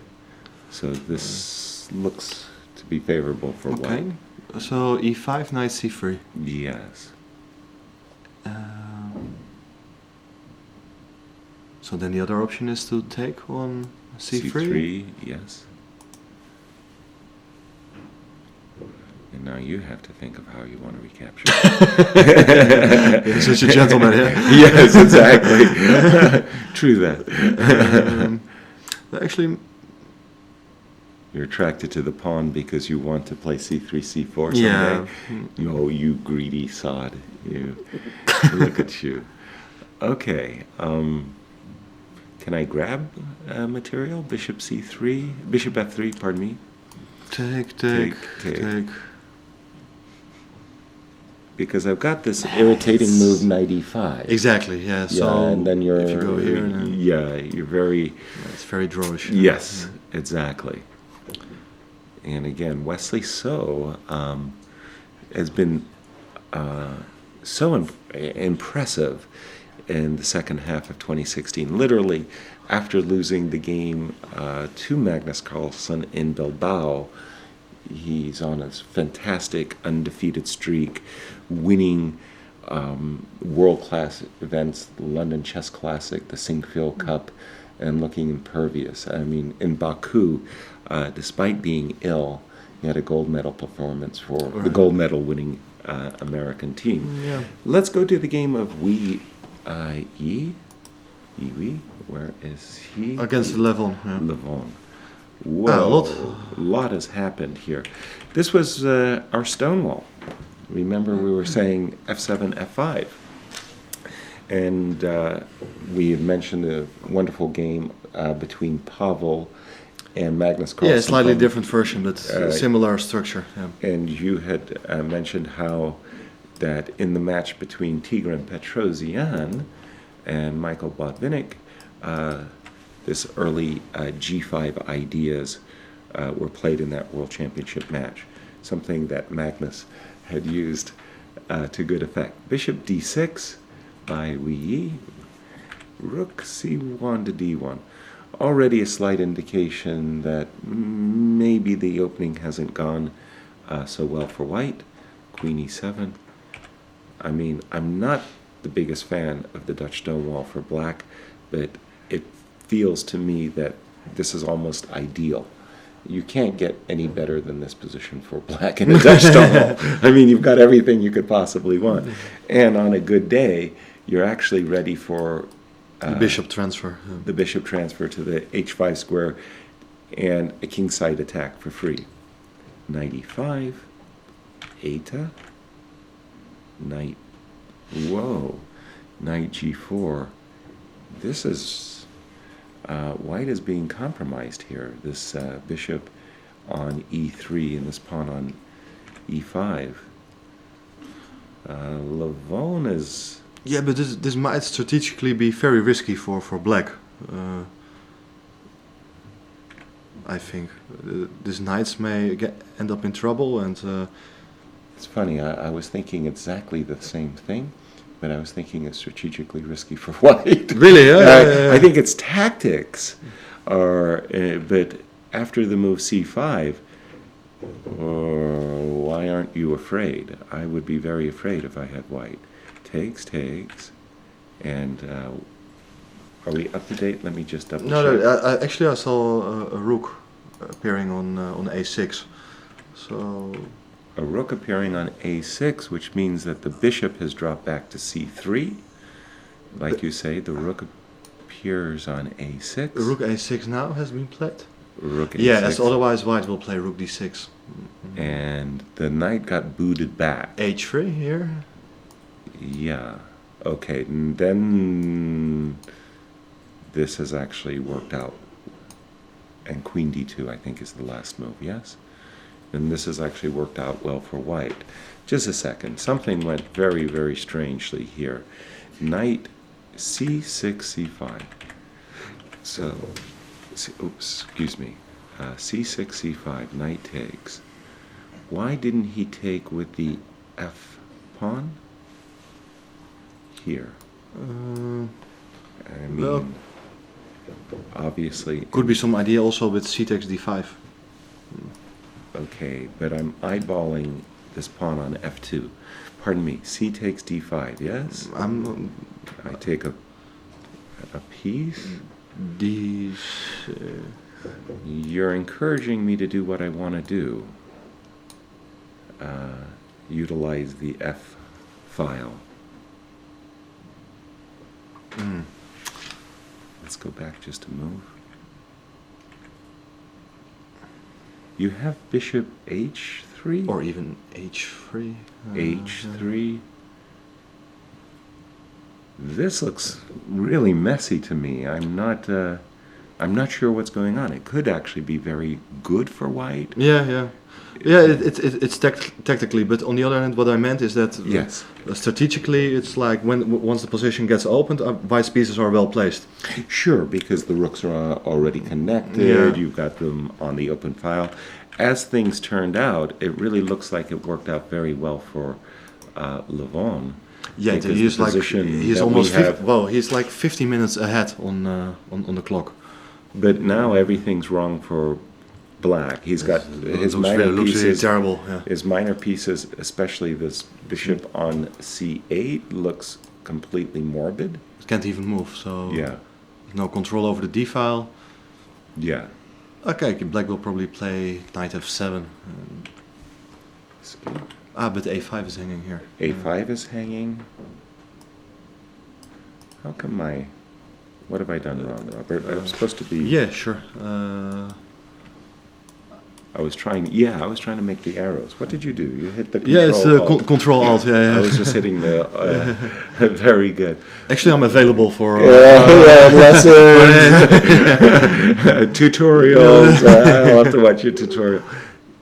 I hate this knight on h6. I hate this bishop on c8. Yeah, it's at some point white can even consider a move like f3. Well, absolutely. And f3. You're not really weakening your king side, as You just want- no black pieces are able to. You want to open this bishop. Yeah, just get a bishop into play, and it's basically game over then, I think. And again, the time, a huge difference. Levon, in his first game, and the Marshall Gambit that he played yesterday, it was amazing. I think he played the whole game on increment. It was just like incredibly swift, almost like Vishy Anand, the young Vishy Anand, where he played the whole game in 15 minutes. Blitzing out moves. Well, this looks just like a very good position for Levon. Actually, I would be very surprised if he will not get a result. Exactly. Yeah, and this position is just too strategically over. Is Levon, of course, Levon has won the Vaikanze. The question is he a three-time champion? I think 4 times. Yeah. Even. Yeah, well, Pretty impressive. on at least one of those occasions it was shared. Yes. But he's done very well, in other words, in Vaikanze. yeah, he feels at home here. And he plays. He played some very nice games here. I wanted to mention this game of he played against with the white pieces against Vishy Anand. Yes. But he was on the wrong side of Right. the board. One of the greatest games I've ever witnessed here in Vaikanze. I witnessed a lot of beautiful games, but definitely Levon had some beautiful words to say about Vaikanze. He was asked at the opening ceremony what was special about Vaikanze, and he said, well, the whole festival atmosphere felt like the soul of chess existed in the city. Very, very nice. Where else would you like to take us next? Let's leave this game for a while and go to Luke versus Pavel. Pavel, of course, is our tournament leader, having won his first game. This is where he had left it. Yeah, more or less. This is the position, and it's like normal plan for white to centralize the rooks, move the queen. So that's what's happening in the next few moves. All right. Rook c1, rook c8. and I think black is intending to play the move c6, c5 at an appropriate moment. Yep. Queen b3, rook c7, Yes. knight, rook d1. In order to meet c5 with d5. Let me just uncheck the game. So the immediate c5 has a problem. That That's d5 that's the reason why you place the rook on the d file. Yes. So knight f6, knight e5, knight d5, knight e4, f6. And this move, king h8, is preparation for g7, g5. Yeah, Clear. I think so. This is a thematical idea in quite some games in this opening. I even recall a game of Pavel himself, but playing with the white pieces against Karjakin here in Wijk aan Zee. Mhm. Actually, only seem to know games played here in Wijk aan Zee. Probably spent too much time of my life here. Yeah. Well, it's a good place if you want to learn chess to do that. So, Luke, showing understanding, moved his king off the g file as well. And are we up to date? Well, we can check it. Receiving move. This is the current position, and okay, Pavel is To play. wait a second. We get an update. What's I'm the, wrong. What? I think there's something happening in the Carlsen game, but we'll get there. By the way, I just want to say that if I'm in Pavel's shoes, I'm very carefully considering g5 anyway. Even white may be prepared for it. Yeah, Maybe even I've also bishop h4, huh? bishop h4, and just essentially getting out of the way. I want to be able to recapture with the queen.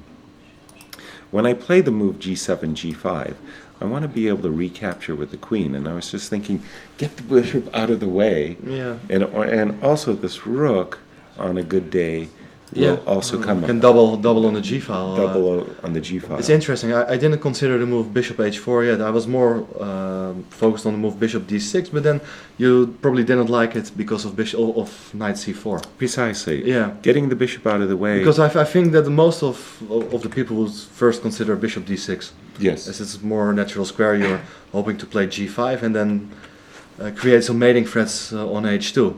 But, well, the problem is that... Knight c4 really just stops your intention. Shall we go to the game of Magnus? Let's go there. Okay, he has a very primitive mating attack. Sometimes that's... He played queen g4. Mm-hmm. It's After not, knight e7. It's not the move we considered, I think, but... We were looking at queen g5 and knight e7. Queen g4 is okay. Castles, just defending the pawn on g7 with the king. Rook h3. Yeah. Knight takes, bishop takes. Whoa, rook a7. I think Wojciech got inspired by our previous comments on the Elyanov game. Yes, and rook a7. Getting into action on the 7th rank, but... and rook g3, and this is... We're up to date, and let's see how serious is this threat of checkmate. It's pretty serious. We should take it seriously. Let us defend the threat of mate in 1 with the move queen f6. I don't like allowing a hook for white. I don't like allowing this move h5. I don't know how dangerous it is. King g7, but recalling Steinitz, who said, avoid creating weaknesses around your king as much as possible. We'll go with the move queen f6 for the moment. How does Magnus... He has played it, as we can see on the screen. Actually, I think Magnus will play pretty fast here. I'm not sure which move he is going to consider, but I think he will try to bring his rook, the other rook, into play. Rook d1, d3, or castles. Yeah, or castling. I was actually thinking it might make sense to castle here now. Okay. I don't know why. Well, the reason is that in some of the other lines where if you would play rook d1 Yes. and rook d3, rook f3, Yes. black may have some ideas to play queen h6, and there could be a check on c1. And I was thinking it might be unpleasant, so I didn't calculate anything, but it was what I was. Right. So just to continue your point. Well, first of all, rook takes c2. Rook c2. Probably. It's another reason to To maybe castle long. All right, let's take a look at castles long for a second.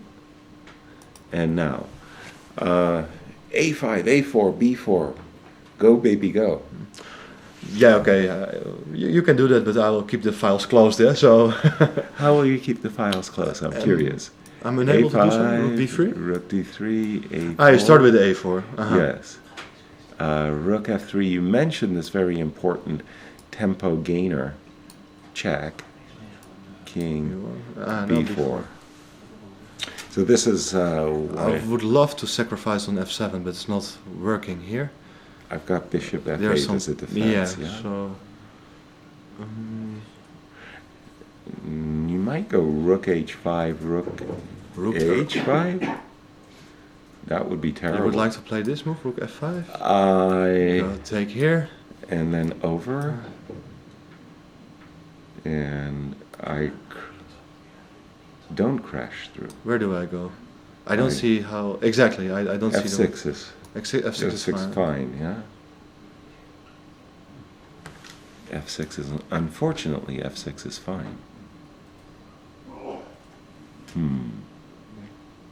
It takes a lot of moves to bring the rook into action, but you're blocking the edge pawn. It looks a little bit silly. Exactly. So, well, we're having a little bit of fun here, but okay. This is the current position, Magnus, facing a key moment. Does it make any sense to play rook f3? No, I don't think so. So again, we're looking at castles, a5, rook d3, a4.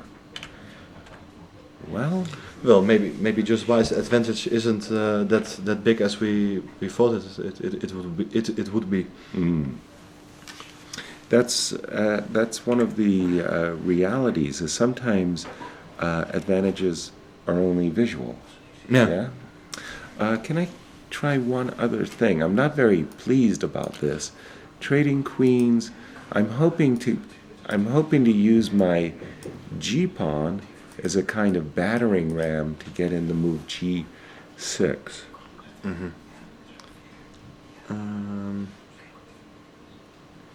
I'm presuming that King H8 isn't what you want, or G6.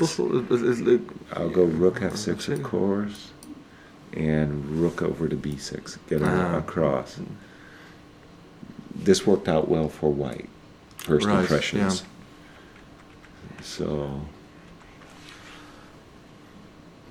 So King H8, yeah? Yeah, maybe just simply King H8, rook F5. Playing for rook F3, of course. Well, but then you can go back to G8. Ah, good one. B4, or are you playing B4? I have to take it, right? Bishop takes. And now E5 is hanging as well. Yes, but you've got bishop D6 skewering my rooks. So then I'll go rook F3, and then rook E5. Right, nice. Yes. Go here. And after King G8, then I can take the pawn on E5. Well, there are some ideas to play this double rook ending with opposite colored bishops, and but as long as rooks are on the board, white retains his initiative. Of course, we were hoping to see a devastating mating attack. Without the knights, the devastating mating for the audience, attack. it might be a little bit of a disappointment, but it could still be very nice for white. Exactly. And game we haven't seen, and let's go to a game we haven't seen in quite some time. I'm thinking of the all-Indian matchup. Yes. Because this was actually a very confusing piece, you're supposed to be blundering a piece, and it turned out not to be such a blunder.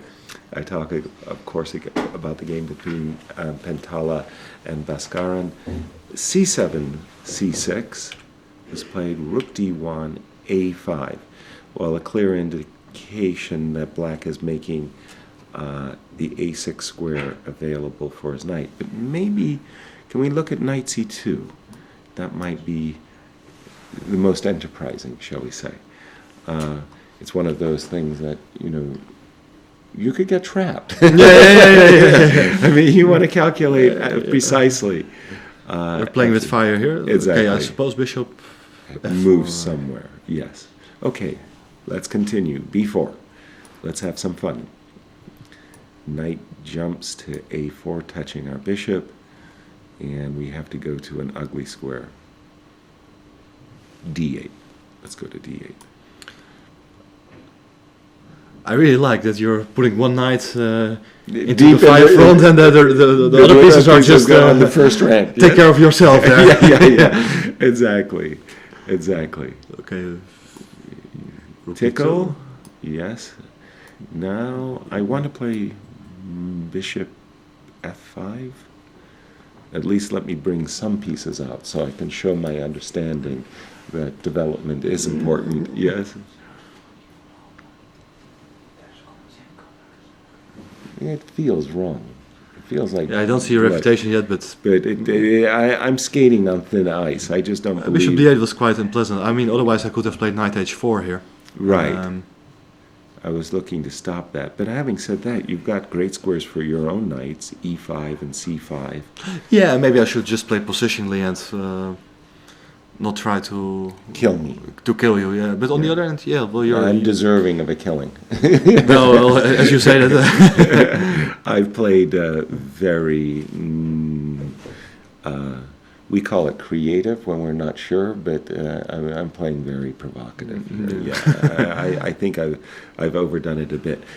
Did he play knight c2 after this move a3? I think he is still thinking. I think Calculating after the this lines, sharp opening phase, the players, they have spent quite some time on they've slowed on the down last couple of moves. I mean, I feel like they spent more than an hour. And he did play knight c2. Knight c2, yeah? Wow. Wow. This is cool. Okay. Provocative. Well, it's typical for his style, yeah?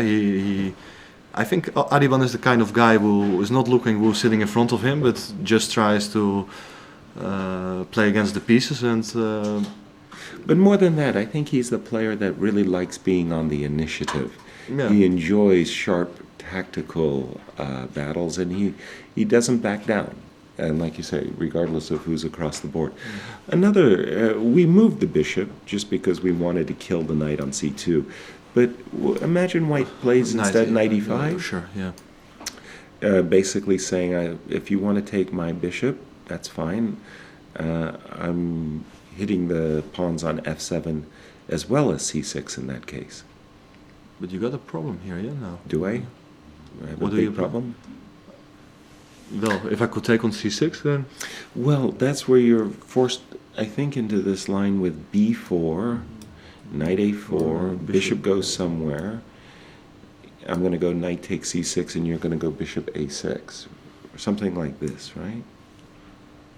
Okay, so go ahead, play bishop c7. And now maybe I have to stop for rook d2. Right, yeah, I was thinking about rook c1, but rook d2 is probably better. Yeah. Well, maybe rook c1 also, but this looks like very shaky. Super sharp stuff. I mean, both players are going to be calculating lengthy variations. My overall feeling, though, is that white has the better positional play, only because the rook on a8, the bishop on c8 still haven't done anything, and white is just better developed. Sure. Yeah. Shall we go? Yeah, let's... is there still a game we should... What happened? Nepomniachtchi against Andreikin? This is, Richard. Right, yeah, versus, against... whoa. Okay. This was the Larsen game. This is where we were looking at knight, this key moment where I was trying to make a case for knight d4. You went with Richard's choice, d5, knight e5, queen e8. All right. Taking on e4, knight takes e4. Knight back to d3. Oops. We have an update. Let me just turn off the update for a moment. So we'll see how we got here. Queen e8 takes, knight d3, bishop d6, b4. Okay, that's very ambitious. Just trying to get a wedgie on the c5 square. Yeah, somehow I don't like the move, but well, just by intuition, okay, those guys calculated some lines, but well, you're also weakening some squares, yeah. For example, the c4 square. Definitely, the c4 square. How do you say you get some squares to you got to give them? Yeah, exactly. Bobby Fischer's famous line about strategical play and fighting for squares. You got to give them to get them. Yeah. Well, give and get. b4, traded on g3, a3, basically pushing the bishop to where it wanted to fly, d4 controlling the c5 square, but Sergei has his own trumps. Bishop went to a6, rook e1, bishop on c4, knight to c5, and this is where we like the two bishops in the sense that the advantage, the so-called advantage of the minor exchange, is that the bishops have the ability to trade themselves more readily for a knight than the knight has the ability to trade itself for the bishop. This bishop on c4 is damn awkward because that a2 pawn is perpetually a long-term weakness. Yeah, and I think there are still some more moves, as I saw that f6 has been played? f6 has been played. I like that move. Just preparing queen g6, closing off for the moment at least, this diagonal of the bishop. And again, preparing to develop the queen to a nice square. Also, this long term, there's something to be said for black trying to take advantage of these double pawns. Yeah, I prefer black's position. Definitely. Yeah, I think Richard's not going to be happy with the outcome of this exact position. All right. We have the all-Russian matchup to take a look at. That is between Ian and Dmitry. What happened? Okay. We left it at the move h5, right? Yeah, and after h5. And h4. I'm still trying to get the zen of that one. I'm not sure I like it. Bishop g4. G4, queen f4. Take. Again, I do like white structure. Bishop g3, bishop e6. Knight e2. Rook f1, rook h1. Is there a repetition coming up? Well, just out of curiosity, were you also not expecting the move f2, f3? I was just thinking, you have to, yes. Go there. I suppose you could just plant the bishop on e3 anyway. I can do that. I don't like this anymore. Yeah, the problem is you cannot really play rook d1 because you just trade and the rook comes to d8 with check and. Yeah, the problem is white has a better pawn structure, but the dynamics are in black's favor. It's like similar structure from the Ruy Lopez exchange variation. Yeah? Precisely. So that was why he went rook f1 and rook back to h1. Good structure, but good play, good dynamic play for black. Is there some okay, let's say rook h1. Let's say if he goes back to c5, is there another move for white instead of rook repeating or f3? Mm-hmm. Well, maybe something to be said for b4. I don't know. It's a move I would prefer not to play, truthfully. In that case, you're forcing me to make a decision. That was what I was trying No, to do. but I mean, if I play bishop b6, then, well, you can consider rook f1. Yes. And there's no bishop e7. Right, exactly. Yeah, exactly. Oh, a difficult strategical battle between these two great Russian grandmasters. Yeah, actually, I'm not. If Andrijken would play bishop c5, repeating moves, I think Nepomniachtchi will deviate and will try to play something on. Really? I'm not sure how. Why not to play this?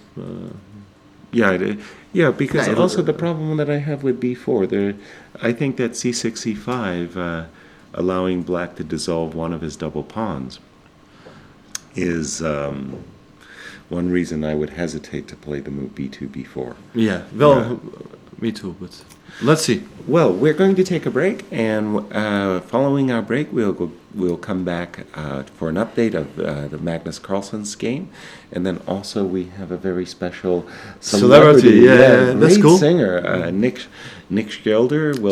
Schilder. It's still difficult for you to pronounce it. It's terrible. Yeah. Schilder. Schilder. Yeah. Again, last time. Schilder. Oh God. Okay, you see what I got to deal with here? We'll be back after the break with Nick. Thank you, Robert. Thanks, Yasser. You bet.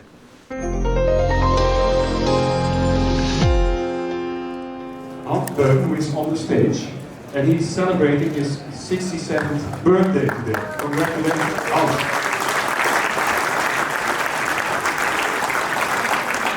Good luck and enjoy.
Hello everyone and welcome back to our live coverage of the 2017 Tata Steel Chess Tournament. I'm your host, Chess Grandmaster Yasser Seirawan, and we've been looking at the game of round 2 between Magnus Carlsen and Radoslav Vortkosek. I'm terrible with the names. When we have left it, Magnus had a threat of checkmate in one move, and that was met with the defense Queen d8 f6. I was here with International Master Robert Rees trying to get something in the position for Magnus, and unsuccessfully. Magnus took a different approach. I had been castling long on move 20. Magnus tried the move 20a4 instead, trying to puncture his way through on the queen side. Bishop b4 check was played. King moved to f1. It's nice on nicely protected on the king side as well. So king f1 takes on a4. Rook takes a4, a5. So this move, bishop b4 check, was actually an important move, because if he had tried capturing on a4 right away and following up with a5, then you're giving white the option of rook a4 to c4, trying to transfer the rook to the c6 square. So that was why we saw bishop b4 check, takes, rook takes a5, and Magnus, recognizing his rook was not going anywhere, dropped back with rook a1. And after rook a1, anticipating that there was going to be an attack along the c file, the retreat bishop rook c7, the retreat bishop b3. And we have our special guest, a very famous singer from Holland. Nick is joining us. Nick. Mr. Seirawan. No. Good to see you again. Good to see you again. Welcome, welcome, welcome. Thanks so much. Enjoying the atmosphere, soaking up all the good stuff, Nick? Every year. Yeah? Becomes a tradition. Very good. A good tradition. And who are you rooting for in the open section? In the Masters, I mean. Again, Anish, of course. Of course. And Sapiko. Very, very Van national. Verreest, Lamy, we're spoiled. The Dutchmen are spoiled this year. Right. So, anybody who's wearing the Dutch flag has got your support. Yeah, of course. But also, as everyone, I was looking forward to Magnus, his continuation after the World Championship. Right. I think he's in quite a good shape, quite a good vibe. Yes. And I expect a lot from him this tournament, actually. So I would put my money still on Magnus. Magnus, yes. He's such a clear... It's almost like whenever he enters an event, he's such a clear favorite. He just brings this toughness. Always. Yeah, to the game. He's having a hard time making things work. It's a bishops of opposite color middle game. He's got a little bit of an edge, but nothing concrete enough to... Nothing concrete. What's that with the A3 in the Sicilian? Thank you. I wanted to ask you. What's that thing? I was missing something. Educate me. I don't get it either. No. It's a try. It's just that the Najdorf itself has been around for, the better part of 60 years, attracting some of the most dynamic players, and virtually everything has been thrown against the Najdorf, but it remains very popular and still today. Yes. Okay. So maybe it's just A3 a way to deviate from the common theory, the common paths, and because I believe Karyakin did the very same thing yesterday. Precisely. And that was where... It's remarkable. Robert Rees and I were poking fun about Sergei's A2, A3. Though I thought it was a ridiculous move. And then he gets the approval of the world champion himself. Magnus repeats it as well. All right, let's see a different game. We're going to go to the game of Sergei versus Richard Rapport. Richard, very creative player. He's definitely a fan favorite. Guaranteed. Yeah, he is. He's up against, I've said the words vice champion Sergei Karyakin. Sergei did not lose the world championship in the classical chess. that's He true. held Yeah. Magnus only in the tiebreaker. We left it about these parts, and we thought that Sergei was doing very well, thanks, of course, to this bishop on c4. It basically keeps White's rooks tied to the a2 pawn. It's an annoying feature in the position. It's very hard to chase it away because with the knight you can chase it because of the weak pawn on b4, right? Yes. Okay. So f2, f4, that's not a move that you really want to play voluntarily, but I suppose it's aimed at restricting this bishop along the diagonal. f4, again, very hard to guess a number of Richard's moves. Queen g6, that was what Black's move f6 was intending Because to be. the f4 move weakens the g3 pawn, of course. Yes. What about when we go one back? What seems very obvious, an obvious plan for me is to play c3 here, and then the knight to b3 and d2. Or am I missing anything? No. c2, c3, in order to bring the knight around and chase away this bishop on c4. The problem is, great, you chase the bishop away. The bishop drops back to b5 or maybe even to d3. Then your knight on d2. Yeah. You're just like, what you're going to do next? And the knight is doing fine on c5, so you throw away your own trump card. Yeah. Exactly. Okay, so let's see how the game unfolded. f6, f4, queen g6. You mentioned I'm a pawn grubber. Are you, Nick? I like grabbing these pawns. Queen takes g3. King f2, defending the direct threat. Rook came over to b8. Well, that kind of induces the move that you wanted to play already. c2, c3, protecting the pawn. And we're up to date, and it's going to be very hard for either player to make headway here. Doesn't seem very clear, and because the rook's tied on a1, but still the position is quite close. So yes, exactly. I don't see how that's going to be a disadvantage for Richard. Exactly. Did he do some crazy stuff in the opening? I wasn't following the game from the start. Completely. He played b3. I saw that. b3, Bent Larsen's favorite move, but beyond that, everything else was. This was also a little creative, but according to Robert Rees, he said that this is actually a theoretical line. Oh wow! And so the players kind of followed everything, and then they played very normal, strategical chess, and they got themselves into this position.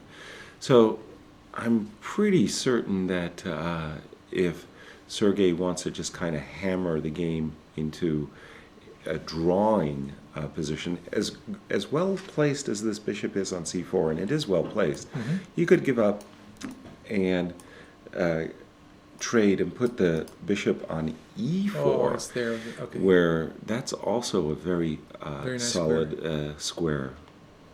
Yeah, this looks very tame to my eyes. I see a draw in the works. Well, let's go to Anish Giri, Anish, the top Dutch player, even though Jordan Van Forest. He's doing very well. He's the doing a good champion job. of Holland. He won the championship. Yes. Absolutely.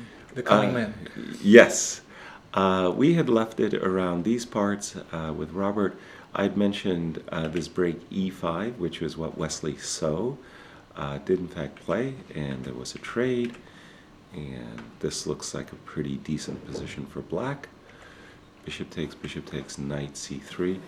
Seems to be a theme in this round of two bishops versus bishop and knight. Yeah. We're seeing a lot of games like this. Bishop But in this king to particular d5? case, I because it's a quite open position, I think it must be a practical advantage, and White has some weak pawns, so I'm not pretty sure. Maybe Black has a slight edge in the assessment. Well, let's see. I would expect it.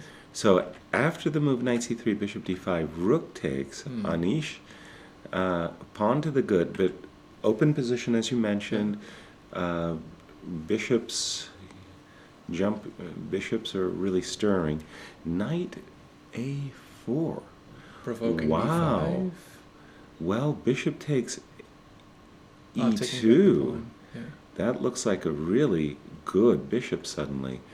Has Anish made an error of judgment here? I mean, clearly he intended or intends to capture this pawn on b6 with knight takes b6, but boy, you look at white's king and all of these weak light squares around white's king. You don't want to see your opponent having a bishop that might find sanctuary on the f3 square, really putting a lot of pressure on white's king. So, well, first of all, let's just see what we can do about this rook. We'll move the rook to b8, attacking the knight. Oh, well, there is knight d7. I apologize. Knight d7 is a very good answer. So then In black's that case- obliged to change to swap the rooks. Maybe Yeah, more or he less, has to. right? Yes, maybe this is Anish's. Well, the problem is you can't just be a pawn grabber. No, because The pawn is c6, yeah. yeah, there's the weakness on the back rank, on the first rank, is too great. yeah, yeah. Ooh, well, I'm fast. I apologize. It's not completely true. I still have a tricky. It's an interesting position. Yeah. Well, now we're getting into a rook and pawn ending, and well, the most dangerous pawn in the position belongs to Anish. Yeah, to white. Yeah. It's an interesting variation. I hope for Anish. Yeah, that he might get this. that he Yeah. might get this on the board. Yeah. All right. So we currently have this position is on the board, and we're expecting knight takes b6. I've just been told we have our first result in round 2 in the all-Russian matchup between Ian and Dmitry. A draw has been agreed. All right. So it was a scotch. White didn't get anything particularly special, and as they're the two Russian players in the tournament, doubtlessly they're hanging together. You don't want to, beat your best buddy. Did you have that at the board when you're playing a friend at the board? Or is it a brotherhood, or is it death?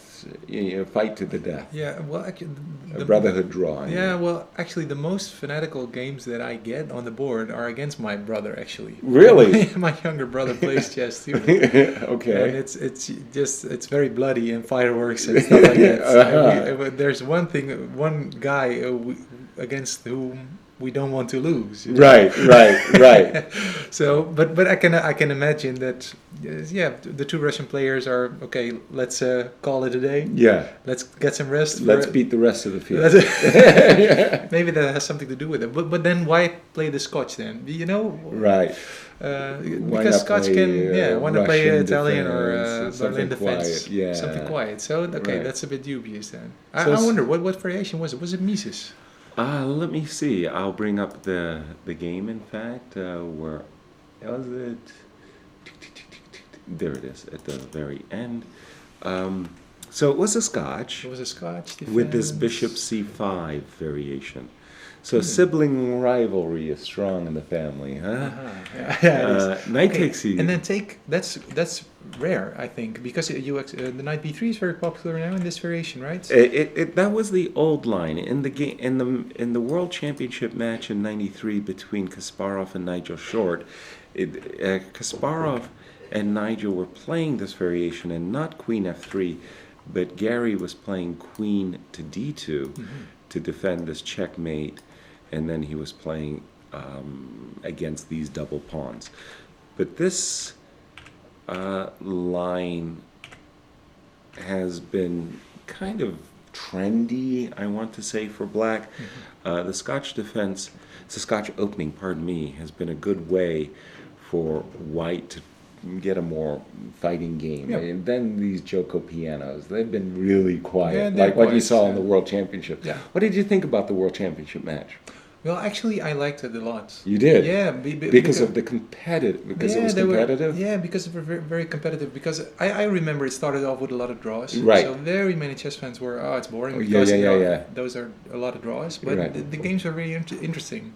I was surprised by the amounts of Ruy Lopez's I saw, and positively surprised by the lack of all the Berlin defenses. Yes. And I in one way or another, I appreciate the revival of the Italian games. Right. I play it myself too now and then. I play the Scotch too, so I'm studying all those kinds of lines. So. All right. I believe that the classical variation here was playing Knight Bishop F- E3. That was a Bishop C5, Bishop E3. yeah. Yes. That was really the old-fashioned way of playing. Exactly. This, Exactly. and Bishop then E3. afterwards, Knight B3 got popularized. I wasn't aware of this variation at all. Yeah, there was a number of games that I studied in the old days. It kind of went like this. It was games of Lubomir Lobojevich, where as white he played a number of games, that went like this. And, well, they were very sharp, fun-filled games. Yeah. Again, knight takes c6 is more or less mainline stuff. We were poking fun of a2, a3. Well, we saw it again in this line, a3. What can I say? I mean, I think a lot of people would be developing pieces as opposed to their pawns. But the move of the tournament, says our producer, Peter Doggers. A3, Queen E5 looks reasonable. And then this move H5. This was a surprise for me, that the move H5 was met by the move H4. I did not expect that one. Bishop G4 came, and now there was a trade of queens. And although, as it turns out, white had a very nice pawn structure, the truth is that black's piece play is very active. Yeah, there's some nice squares for the knights. Yes. Some great outposts. H4 turned out to be a weak point. After the move knight e2, the players ended up in a repetition and a draw was agreed. All right. So a quiet, tame draw was occurred in that game. Let me go again to that game of Wesley So. We have just seen this move rook c7. And this was where we had looked at this possible takes forcing line. takes c6. Yes. And then takes and rook e1, right? Rook Yes. d1. I tried rook d1. I'm thinking that because this actually worked out for white thanks to this move f4, I'm wondering, no, I can't play bishop f3. I'm not in time. After bishop f3, rook f6 is kind of disturbing, forcing the bishop to go away. So we were looking at this rook ending here. I'm going to do it a different way now. Now I'll be very clever. Instead of putting my rook on b1, I'll go over on this side first. Then you have it with a check, and you have the rook on the b file right away, right? Yes, precisely. Getting the rook behind the pawn. And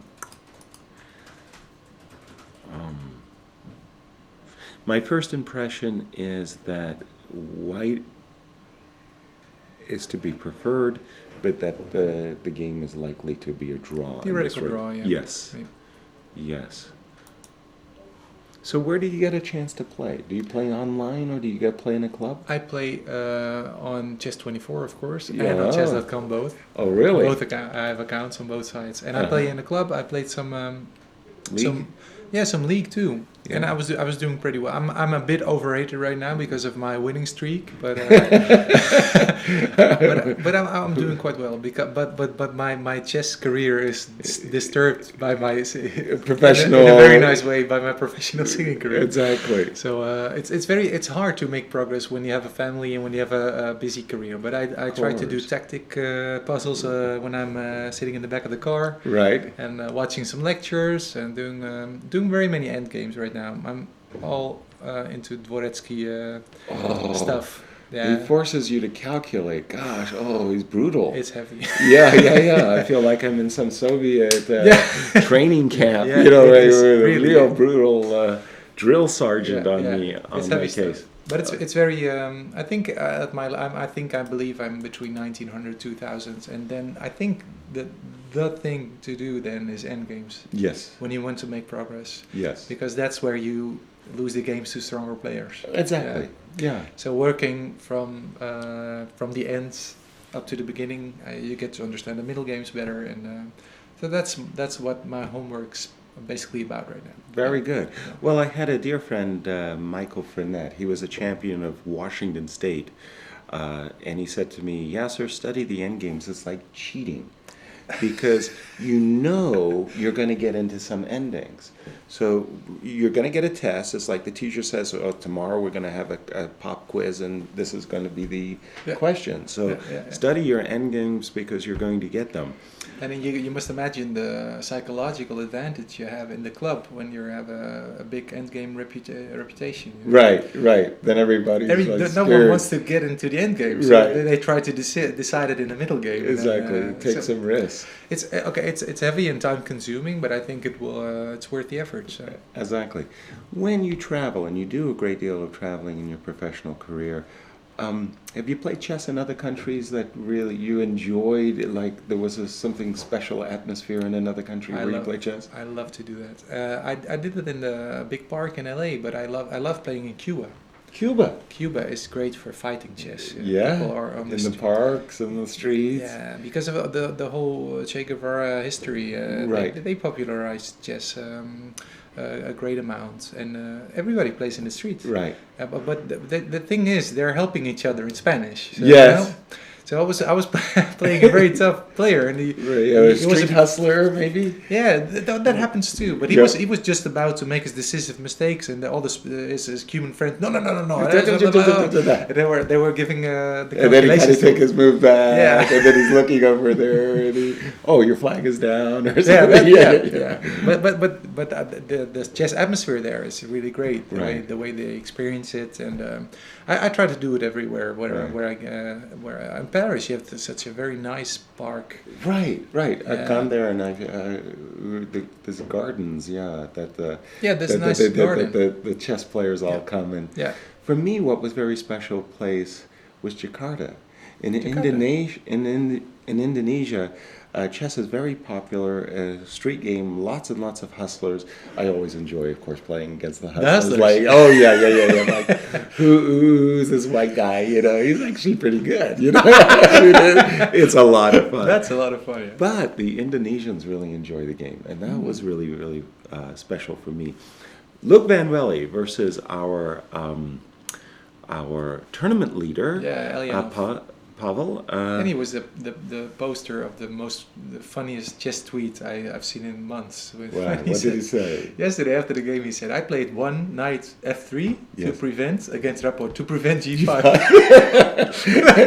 It didn't last forever, did it? And then after 4 moves, he played g5 as well. That was a lot of fun. Yeah, and that was a great game. By the way, Pavel came and joined us, and for me, I thought he played a real masterclass. That was a great game. Positional masterpiece, yeah.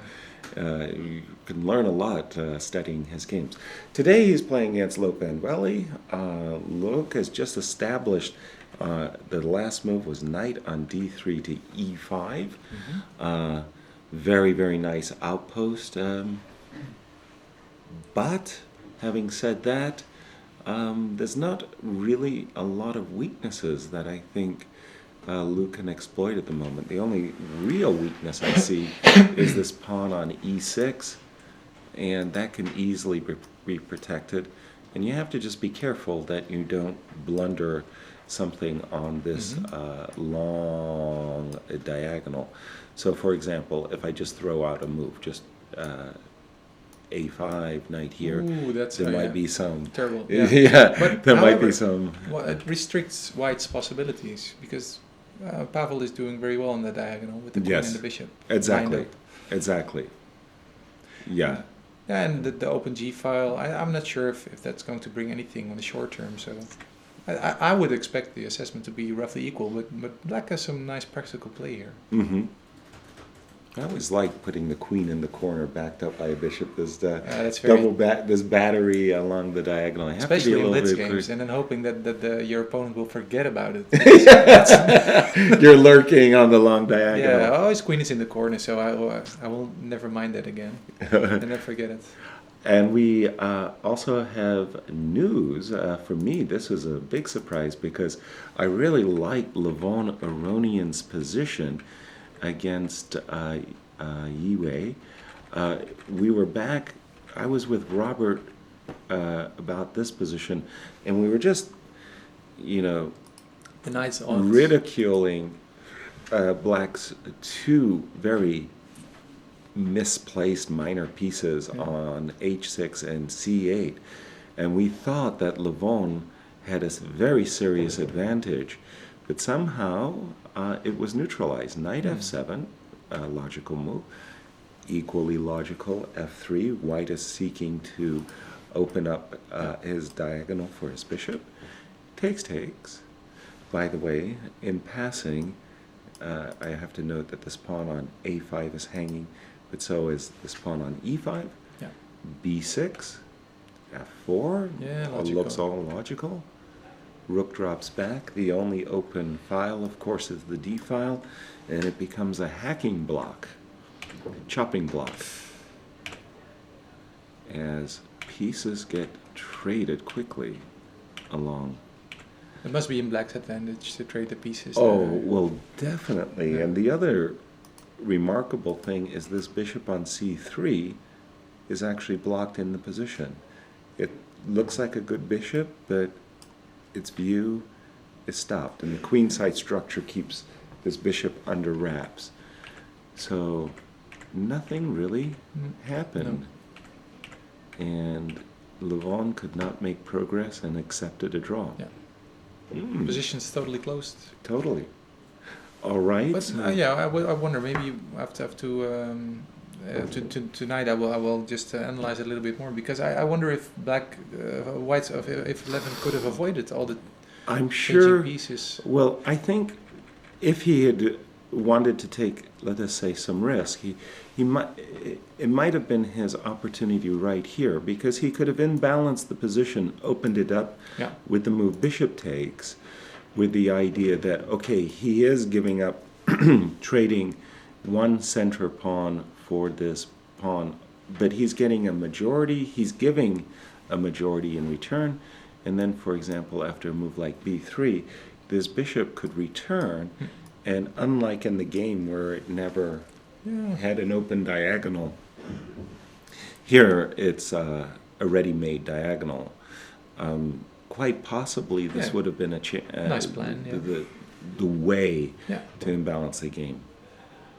But it definitely felt like white was the one that was in the driver's seat, but well, it just got reduced to nothing.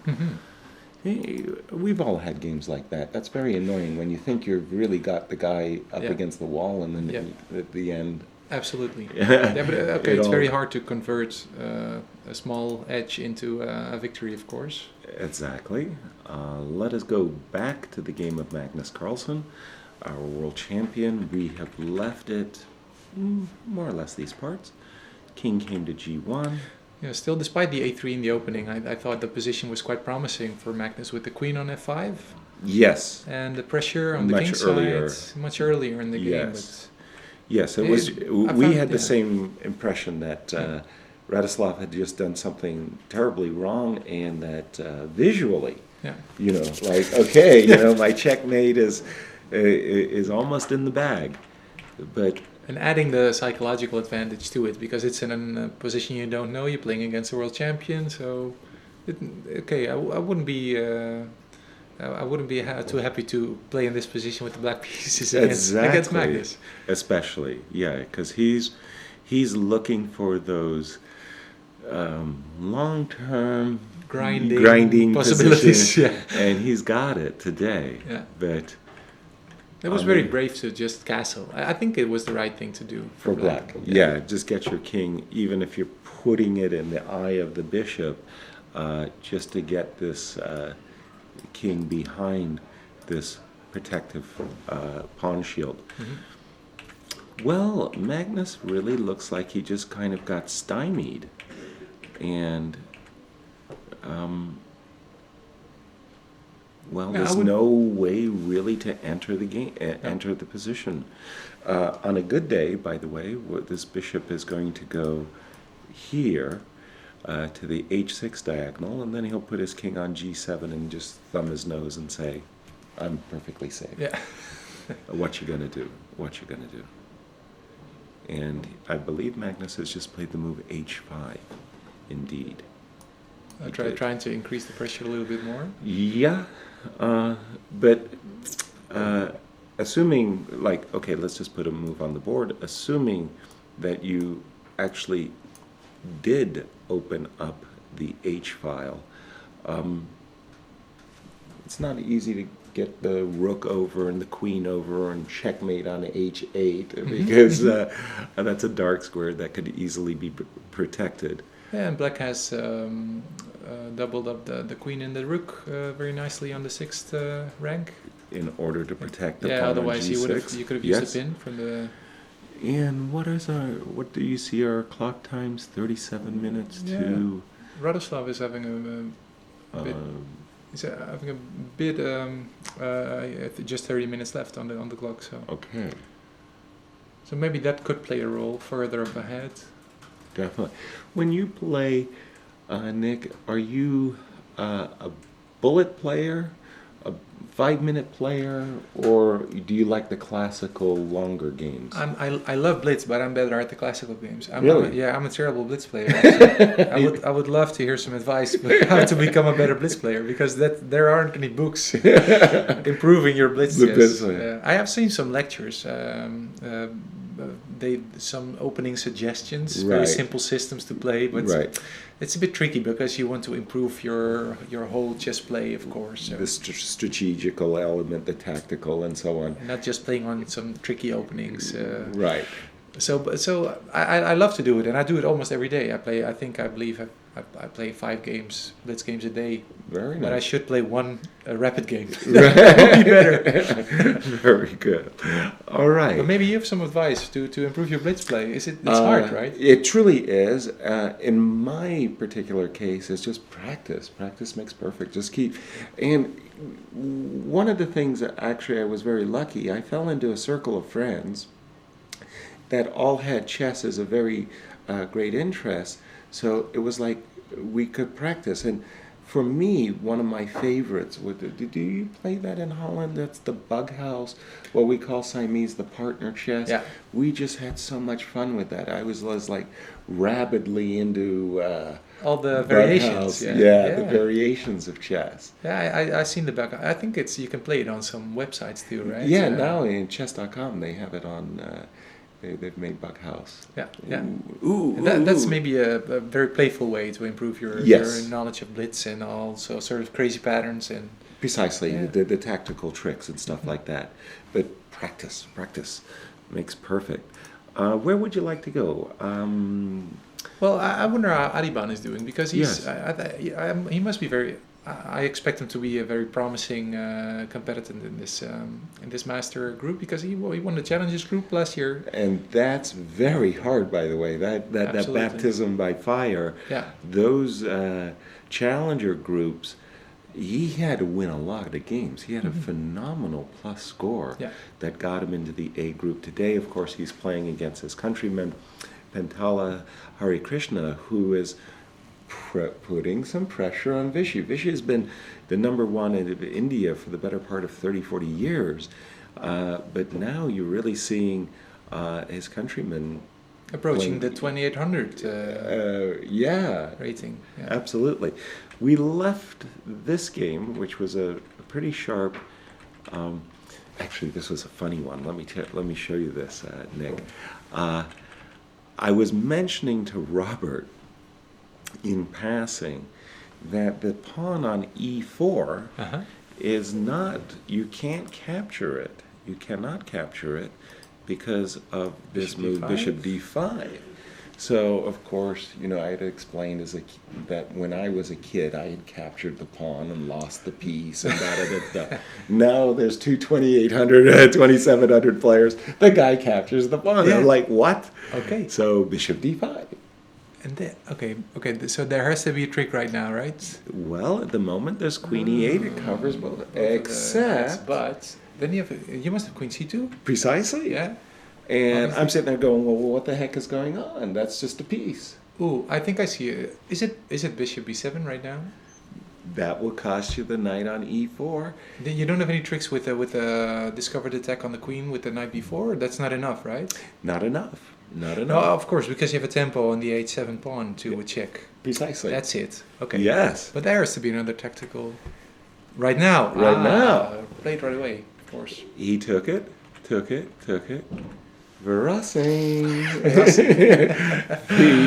The bishop is trapped in the center of the board with this move d5. Very nice. Very nice. Yeah. Now, white could win the exchange, but after the move bishop d2, he's not a happy camper. You've won the You have a exchange, tempo. No, you. but it's just black has won a pawn. He's got the two bishops. He's ready to take on d4. He's ready to take on g2. And this would be great compensation for the exchange. And why not use the tempo on the rook to take on g2? No, just a little bit further up ahead. Oh, you mean, let me do this again? Instead of king takes f8. Because after takes on g2, I think I'm playing okay. rook here. Yeah, protect the d4 pawn. The problem is that actually after king takes f8, you still don't want to take on because this the pawn on h3, as well as this pawn on d4. Yeah, that line's preferable. Yeah. Has it been played actually? In the game, no. All right. So what he did was when he was faced with this moment after e5, he did not play bishop d2. He went bishop takes h7, giving the piece back right away.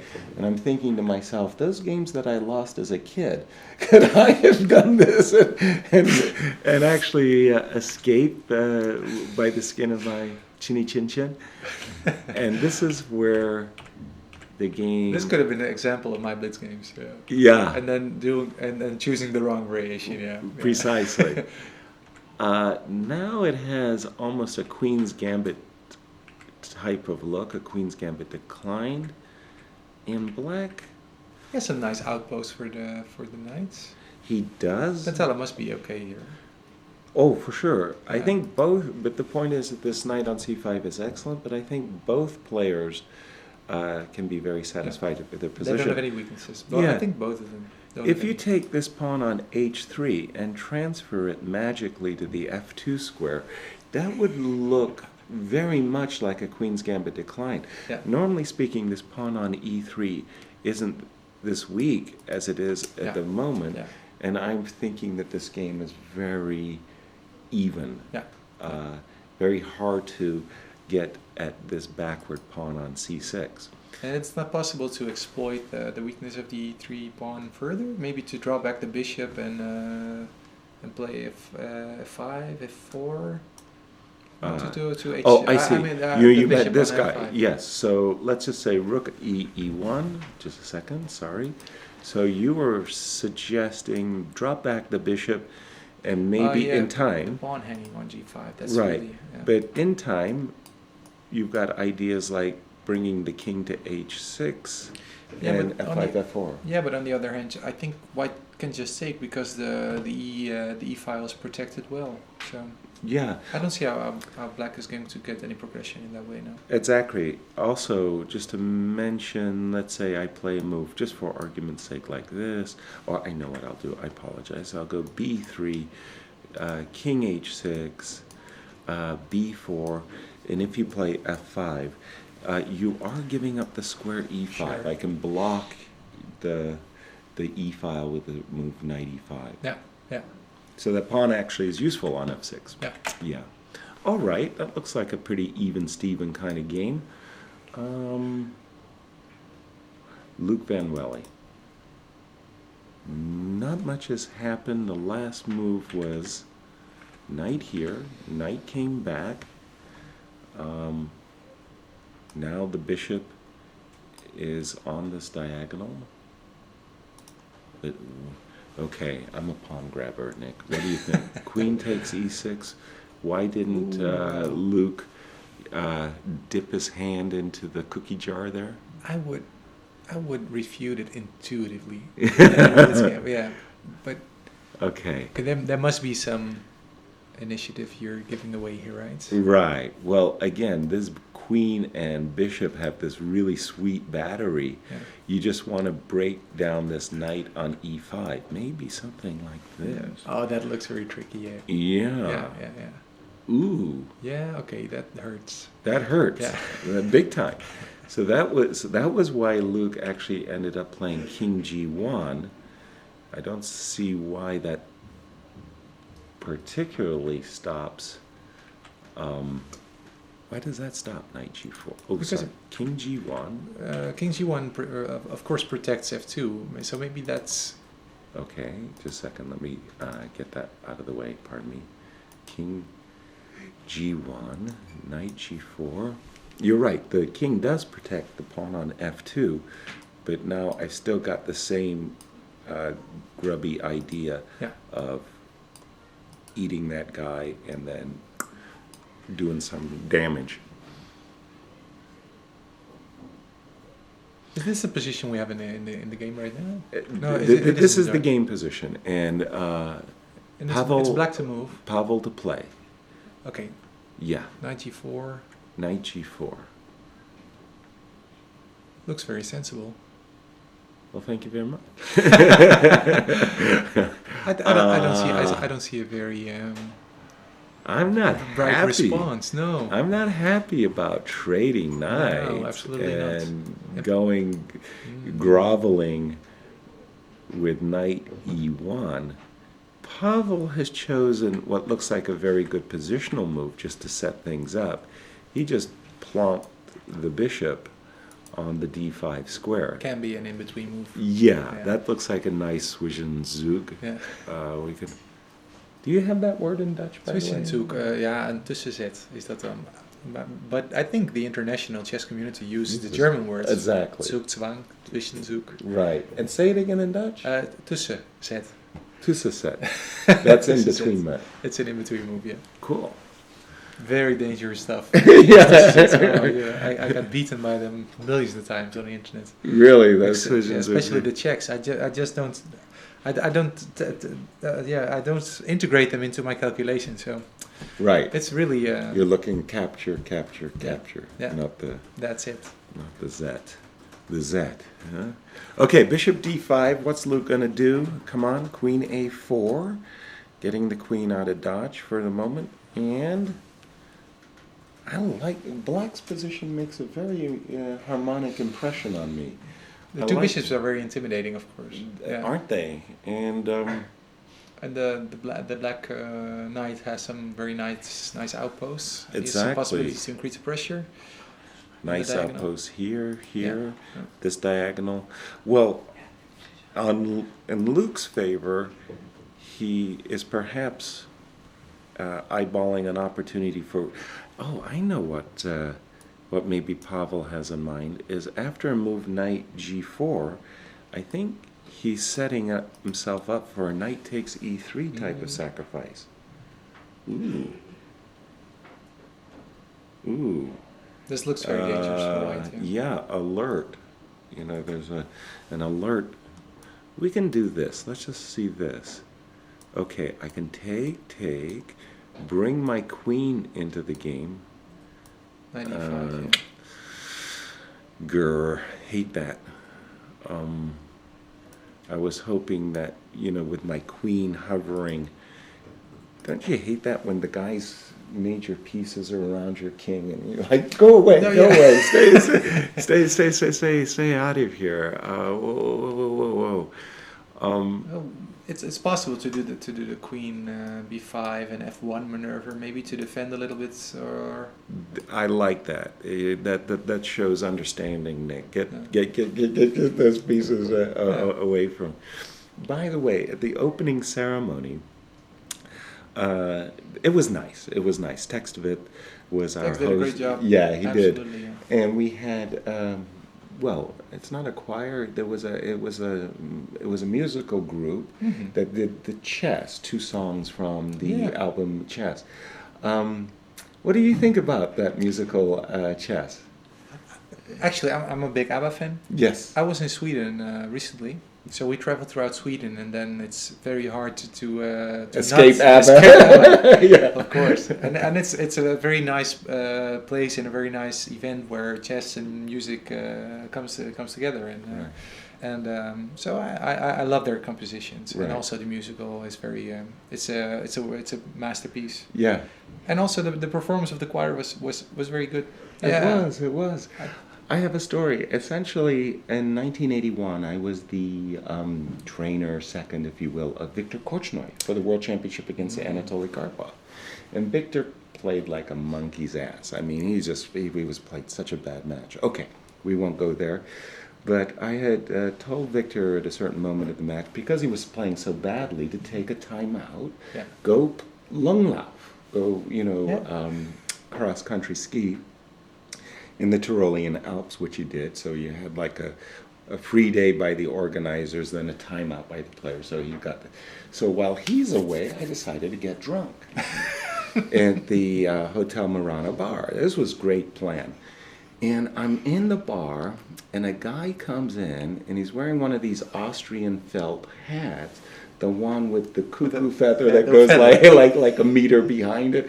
And he comes in, he does a scan of the bar, he comes and he sits down beside me, and immediately starts talking to him like I'm his best friend. I never met the guy in my life. Right?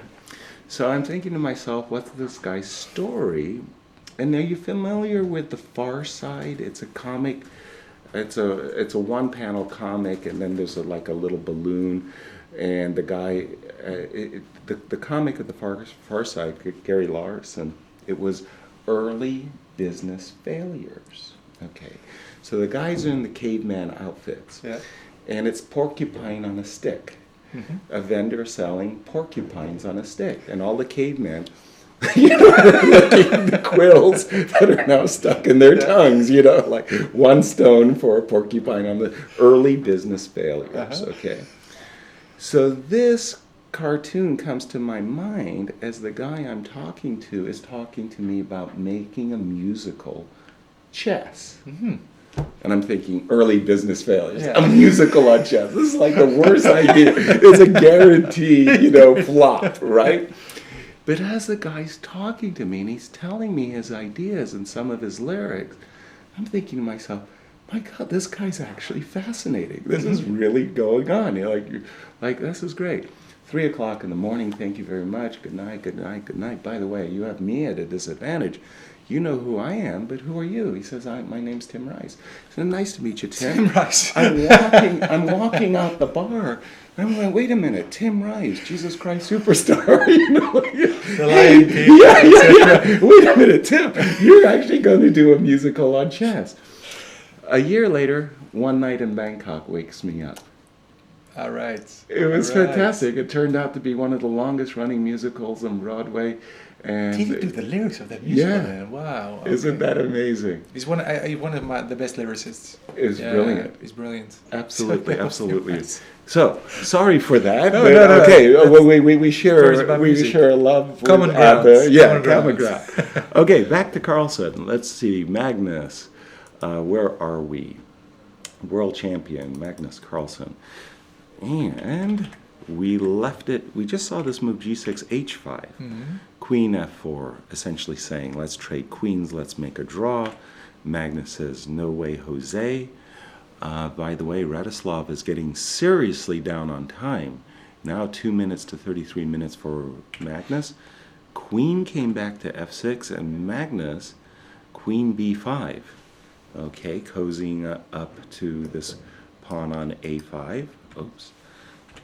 And no, Queen C6. Whoa. Trying To swap queens again, right? Yes. And to make the position more, more easy to understand and more. Well, but the thing is, Pawn's hanging on e5. pawn is hanging on e5. Pawn is hanging on a5. But the pawn's on. I think it's tactically protected because of the bishop d6 maneuver. Or? Yes, a skewer. Yeah, skewer. Yes, you're. Let me just turn off that for a second. And yes. So that's not possible, right? True, that is not possible. But maybe rook takes. Something has happened. Let me update my board. After queen c6, queen takes e5 was played, and instantly rook e7. Oh my! So he didn't play bishop d6. He did not play bishop d6, and let's try to figure out why he didn't do that. Bishop d6 was not played, and I can tell you why. Ooh, this is a nice one. It's a queen sacrifice. H takes g6, bishop takes, and F7. A double check on f7, so that the king actually has to move, and then g8. And it's a girl, and that's all she wrote. It's a girl. It's a girl. And it's checkmate in one. After king to d7, we checkmate. What would you prefer? d8. Yeah, d8. Okay, d8. That's okay. It's prettier. Prettier. Using the bishop. Giving the bishop part in the end. Exactly. So queen. Oh, then this looks like a serious blunder of a pawn, because after rook e7. White has broken up the center team. And now let me get an update. Magnus to play. Ooh. So our world champion has definitely tricked a very experienced opponent, by the way. Mm-hmm. Here I think that there's several nice moves. One of the moves that I find very tempting, I'm looking at, is queen f5. So what's my idea? My idea, of course, is, oops, this is horrible blunder, checkmate. Yeah. And if you take with the queen, I was thinking to take That's with a tricky the bishop. one. Yes. Yeah. And then I do finally agree to trade queens, but now I've really messed up the pawns structure, and weaknesses are all over the board, and white's a pawn to the good. So I definitely don't think that will be played. If I take the pawn on d4, maybe this isn't as scintillating as the other one.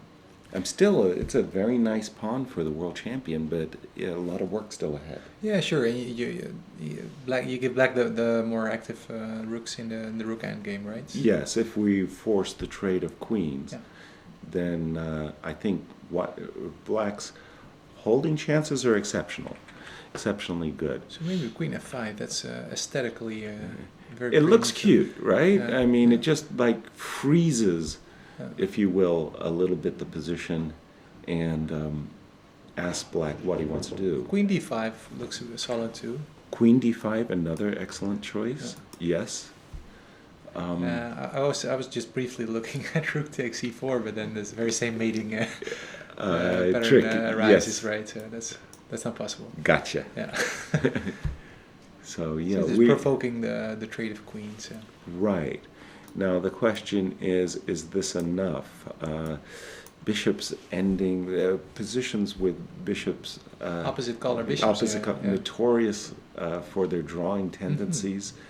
Well, still all of the trumps definitely belong to Magnus, and again, time is a big factor here. Magnus is really enjoying the position very much. Exploiting his psychological advantage, probably again against the opponent, and playing in his grinding style and exploiting the difference in time right now. and enjoying the extra pawn. Victor Korchnoi was one of those players who was a time trouble addict. He's just like incurable. The 12 steps didn't work. Nothing worked. And following the World Championship match, a match that he had lost to Anatoly, we were playing in a tournament together where he absolutely destroyed a top grandmaster and had an extra hour on his clock. And his opponent got into time trouble, and Victor just killed him, exploited everything. I said, Victor, how was that? Oh, very nice, very good. Well, you enjoyed that your opponent was in time trouble. He said, oh, yeah, I was thinking how to take advantage of it. I said, well, now do you understand? Still, the next game he's in time trouble after like 13 moves, it's like terrible. But it didn't help. It's really a characteristic of a player, because Anand was renowned for extremely fast play in the beginning, right? Absolutely, yeah. So. No, it was really, really off-putting when I played Vichy for the first time. I played him as a junior player. We were in the Olympiad. He was playing for India. I was for the United States, of course. And he played the whole game in about 15 minutes. It was like a 70-move. It was still accurate play. Wow. It was a 70-move game, and it was a hard-fought draw. And I used like 3.5 hours. It was very off-putting. What I ask myself, have you ever experienced it? Because I played against a very fast player, and then at a certain point during the game, I decided to take a walk in my own time. Okay. Because I couldn't do it in his time. Have you ever experienced that? Maybe I've been forced to do it because of Mother Nature. Very good. And I think it was 2 years ago, by the way, that Radislav had defeated Magnus Carlsen. And I don't know what their overall score is, but that's not a factor in this position, as Magnus bearing down, enjoying that extra time, and thinking over his moves. Again, a number of moves for him to decide. Queen takes d4. I'm reckoning that's the least troublesome. Black will respond quickly to that one. Queen d5, very nice, solid choice. Possible. Allowing the trade of queens. How is Queen f4 different from Queen f5? That's a good question. It exerts still some pressure on f7, just like Queen f5 does. Right. You get all of the pluses of pressure, defense. Yeah. The reason I went for Queen f5, Nick, I tell you, I'm terrible. I'm greedy. Mm-hmm. I was thinking, first of all, there's a pawn grub over there. Don't look over to the queen side.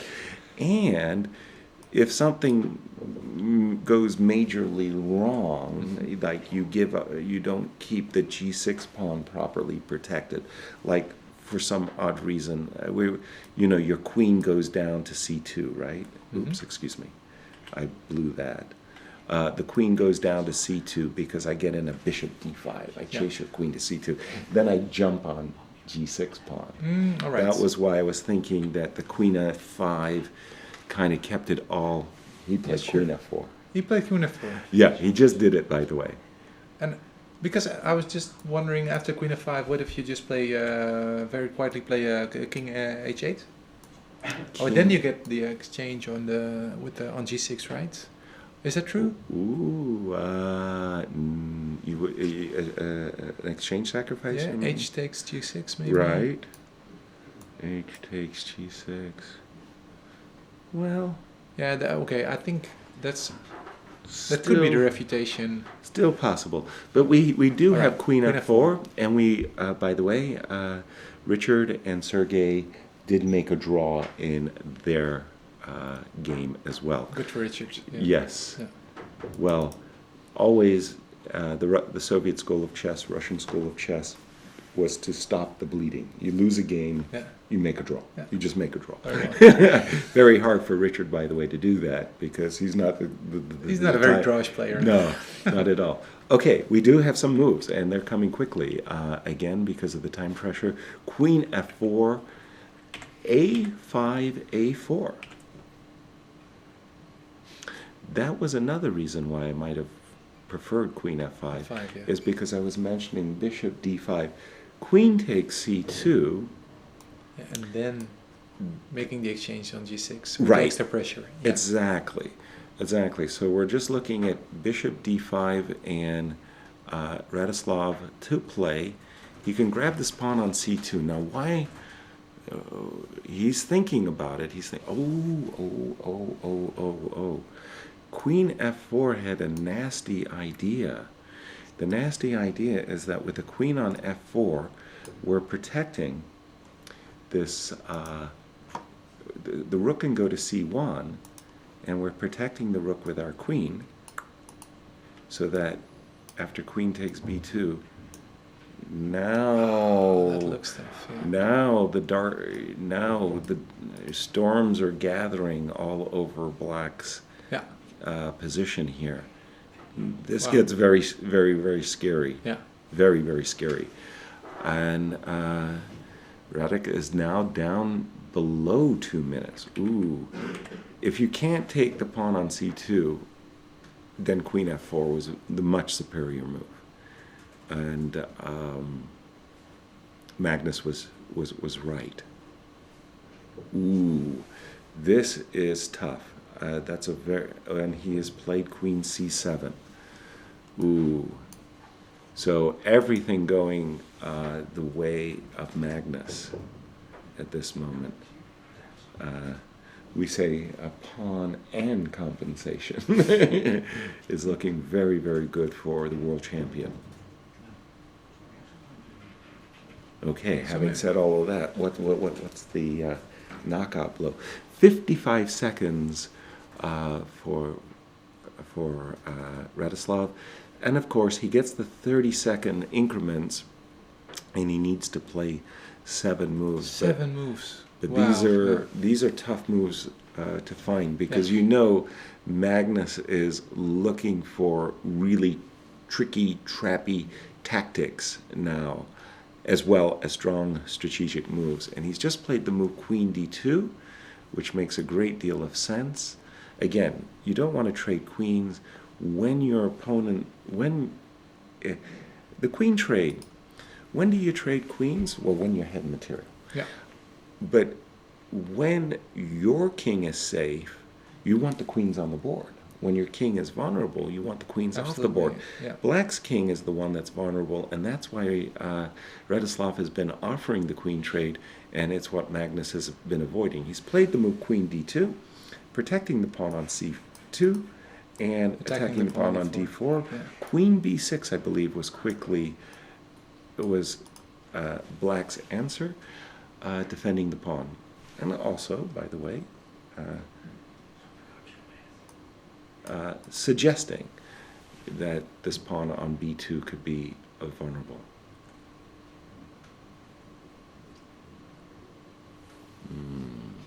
What's tickling your fancy here, Nick? It feels good for white, right? But you know... Yeah, still, but you have to convert it, and that's, Right. that's not very easy. That's right. The first thing that comes to mind is c3.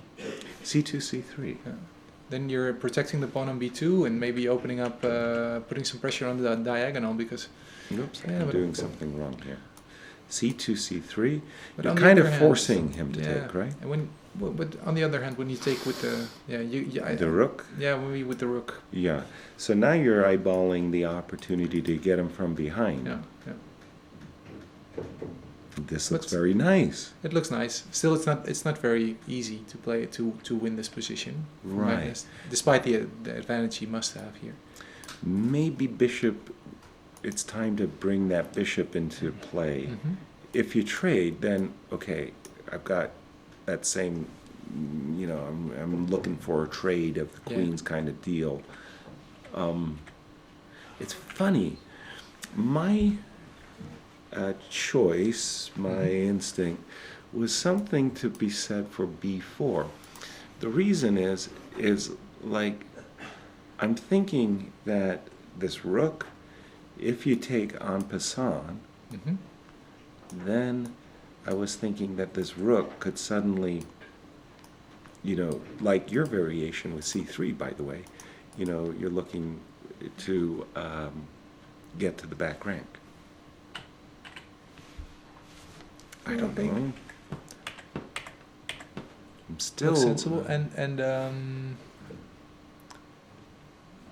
still looking. I love this rook on A1 to get into the game in a different way. I'm looking at an altogether different approach, which is playing the rook left there and then playing rook F3. Yeah. It's sort of like, okay, but this is giving my opponent chances because now I've given him a passed A pawn that perhaps I shouldn't give. Even here, though, I see that this F7 square, the F7 pawn, I mean to say, is really what I want to do, what I want to get at. That would be formidable kind of checkmate. You see all of White's pieces harmoniously. Is rook A7 forced there in that line? Maybe when you're just putting all the pressure on F7? Rook A3 takes A3, Queen F4, Rook back.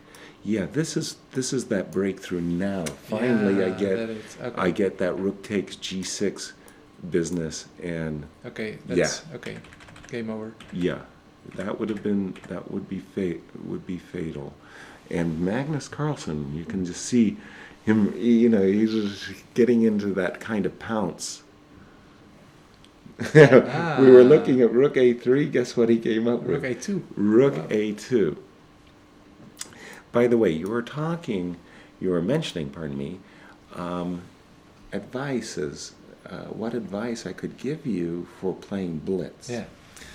I can, and not much good advice, but when your opponent's in time trouble, it's been long considered, going back literally 1850, that your opponent in time trouble is ready for any forcing variation, right?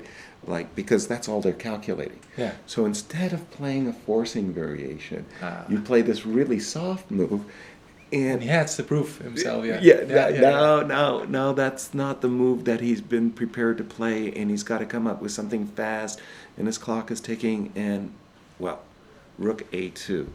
And you suspect Magnus to use something like that technique, Yes. Right now? Okay, wow. As an absolute, I really do. And especially if he hadn't found, if the forcing lines work, of course you're going to do them. Yeah. But if he hadn't found a forcing line, then a move like Rook A2, just giving your opponent the move, is very, very unpleasant. Fortunately for Radislav, he did find reasonably quickly, he's up to 2 minutes. Rook C7. He did play Rook E7 to C7, and now giving Magnus an opportunity here. What do you think about the move H5, H6? H5, H6, making a mating net. Yeah. Closing Just the opportunities of the dark square bishop. Right. I Something think to be it's- said for it, but you lose the opportunity to open up the guy's king, right? That's true, yeah. It's a long-term, sneaky, preparing move, maybe, Right. Yeah, okay, it's an idea, but Probably you want You're something releasing a the little bit tension. more force. Yes, yeah. that is absolutely true. We're releasing the tension, and we want to do something more attractive. Okay. You're right now, but maybe that's too obvious. Queen F4 and putting some pressure on F7 again, but that's going back and forth a little bit, and you allow black to make very slow, progressive moves. And Magnus played a building move, what I call a building move. He just basically, he keeps, not at all, he keeps H6 in reserve. He's just simply brought his rook from G3 to, from G3 to F3. Rook F3 was his move, and up from stage, taking a walk on his opponent's time, world champion stepping back, enjoying his handiwork at the moment, and just basically saying, okay, guess what?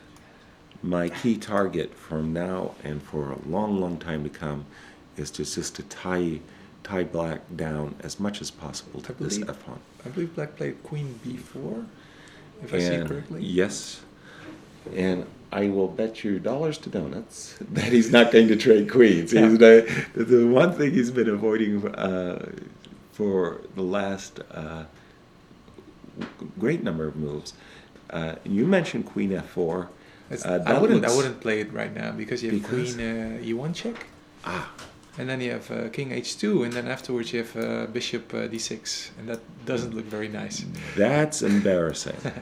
That is seriously embarrassing. I think we've all fallen for that in our time. All right. Well, I just want to warn everybody that when this game does reach move 40, we're going to take a break. All right. But good eye, by the way. I mean, that's Thank an you. easy one to fall for. I think everybody has blown a game like that and didn't sleep for the next 3 nights. Recognizable. Has a chess game so annoyed you that it has affected your sleep? Absolutely. Absolutely. Yeah, for 2 nights in a For even 2? It was terrible. It wasn't a loss to your brother, was it? No, it was not my brother because Okay. no, it was a terrible. I had the lack of space, Yes. and I was on a certain Defending. point defending, but I was very cramped, Yes. and at a certain point my breath was like. I was really Like short on breath because feeling it. just feeling the position, and it was just terrible. It was terrible, and that's what I really admire of the with the top players. Sometimes I talk to Anish, and sometimes he blows a one position and plays a draw, or maybe after a loss. I asked him how long does it linger, the feeling. Yeah. I said okay, and when we were having dinner at night, I said I forgot. I'm having dinner now, and I'm going to prepare for tomorrow. I can mourn and linger. We don't Right. have time for that. Right. And I think that's very a quality you need to have to play on the top level. Yeah, that's probably a quality that maybe I didn't have enough of. No, really? Really. You were mourning and Yeah. too much. I recall, well, I mean, now if I have a dinner with Gary Kasparov and we review, I say, gosh, Nick Sitch, 1983, when I lost that king and pawn endgame. Really? It still sticks in my mind. I mean, like I never recovered. I'm half the man. Oh, wow. If I could overcome those losses. Okay, at the time, maybe, okay, the next game is a new game, new world. Let's forget about it. But then the tournament is over, and I reflect and I go, damn, I hate that loss. Ooh, that stuck on me. Queen b4. Okay, so you pointed out why queen f4 is a tragic mistake. I thought queen b4 is a very clever move because you really provoked the trade of queens right now, right? Right, and again, Magnus has played the move queen e2. With a tempo on the rook on a6. Exactly. And he's just basically nursing his extra pawn for now. Mm-hmm. Maybe this move queen e2, by the way, does introduce another possibility of e5 and e6. Something to be said about for playing the move e5 and bringing your queen to e4. And after this move queen e2, 4 moves for Radislav to be played, and he's getting down to below 1 minute on the clock, and he has played rook b6. He's doing an admirable job to be under time pressure against the world champion. Mm-hmm. Up till now, he plays quite accurate moves, I believe. We don't have the computer assessment, but No. it all looks very sensible. Indeed, Yeah. it does. Now you of course you can play the e5 plan. I think White has some time now. Yes. This slow playing a position when your opponent's in time trouble, one of the things that you see a lot of grandmasters really enjoy doing is securing their king. You just showed a line where the king would be vulnerable on the h2 square. True. So you play a move like g3, you put your king on g2. We call this kind of tidying it up a bit. You're tidying up the position. You're putting your king in an extra safe situation. And you're just giving your opponent the opportunity to hang himself. You got to give him a little rope. You can't just hit him with forcing variations. So a move like g3, and there we see Magnus fondling the queen. I'm sure there are some psychiatrists out there with deep explanations He is a bishop. Is it a bishop? Yeah, maybe it's a Oh, thank religious goodness. There you go. ritual. There we have it. And also, by the way, when your opponent's in time trouble and you're very cognizant of it, you have to catch yourself. You don't want it to affect your performance. True. In other words, you get excited by the fact that your opponent's in time trouble, and then you speed up and blunder a move because you want to catch your opponent. I'm saying G2, G3 would be very attractive to me. Yeah. Again, if I could calculate that the move E5 is both forcing and winning, I'm doing it. There's just no question. I'm going to go E5 because E6 is just such an attractive, crunchy move, ripping open my opponent's king side. If I couldn't calculate E5 to a forcing win, in other words, after E5, I can imagine black, for example, offering the trade of queens, and there could be tricks that I have to. Yeah, because now Queen E4 is more or less forced, right? Yes. And then you oblige yourself a little bit to the bishop and to. Yes, I was just thinking about this move, Rook D7. It's funny, my bishop is kind of like in midair. Like how do I would like to play the move C2, C4, but en passant, And I'm saying, if I couldn't calculate E5 to a win, I'm playing G3 100%. All right. Like no question about it. On the blind. On the blind. All right. Yeah. Yeah, I asked myself if you have to adapt your play to your opponent's time pressure. Yes. Because playing playing accurately is the most powerful weapon you can use against a player in time pressure.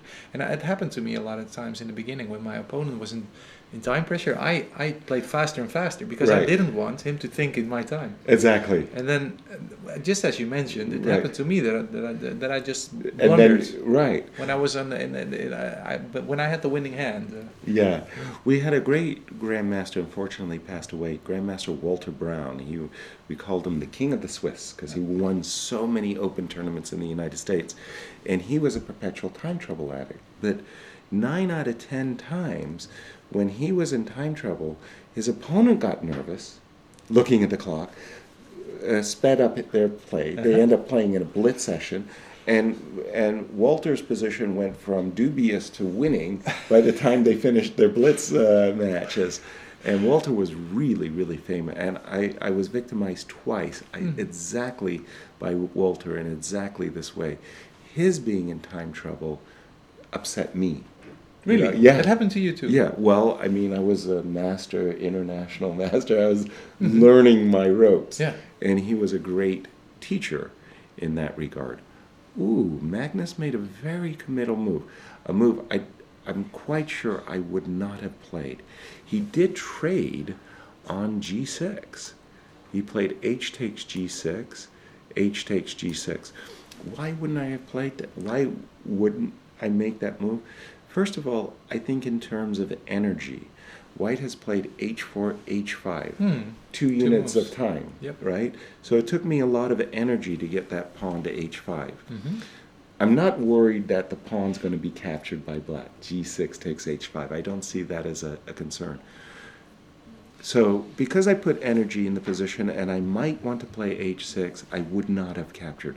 Secondly, because of the time situation. Because I'm immediately giving my opponent an obvious recapture. Yep, that's true, absolutely. You're releasing the pressure. Yes. And often the threat is more powerful than the execution.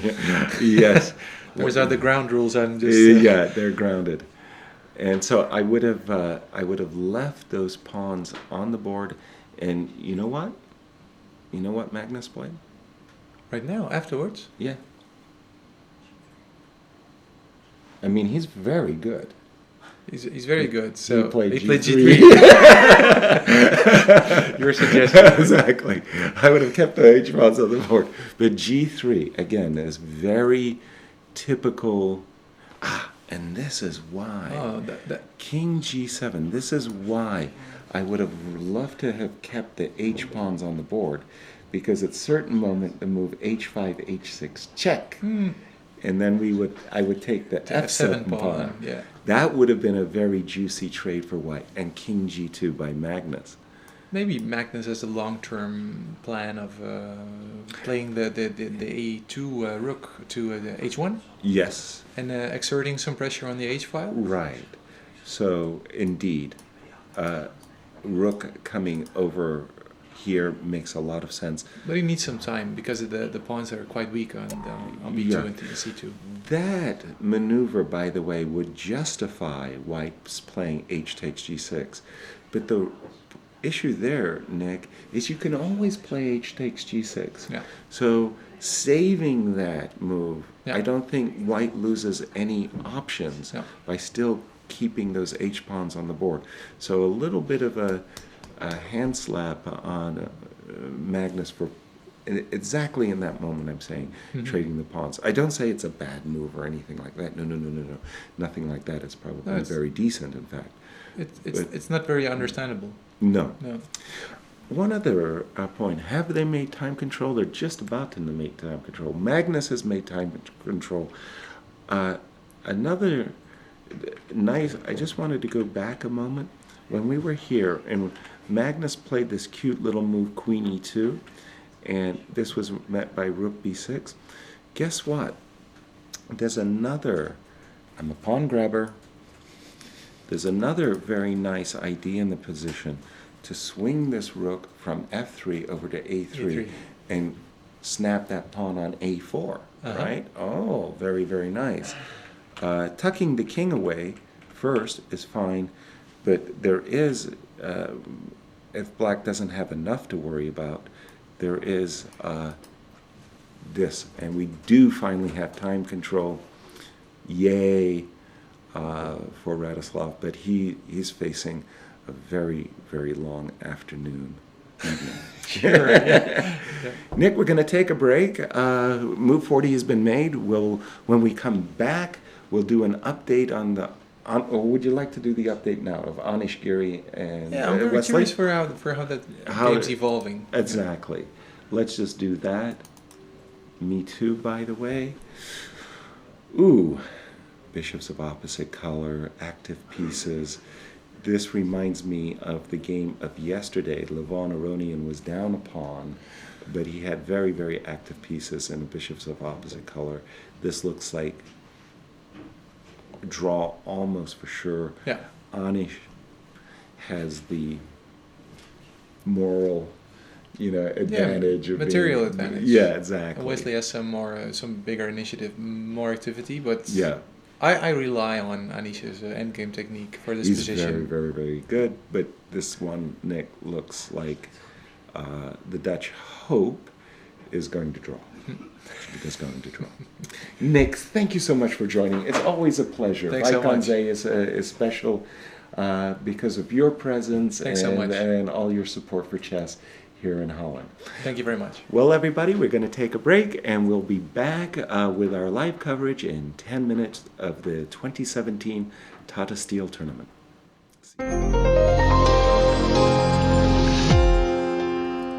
Ant Beuken is on the stage, and he's celebrating his 67th birthday today. Congratulations, Ant.